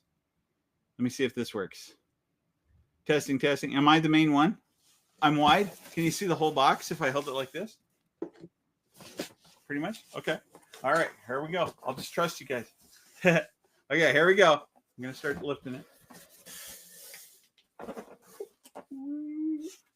Oops, there's a little thing here. I'll move that out of the way. So let's see how this comes out. Oh, hang on. I gotta lift it out of here. First, I'll pull off these. Pushing this one off first. There's one and two. You guys recognize it yet?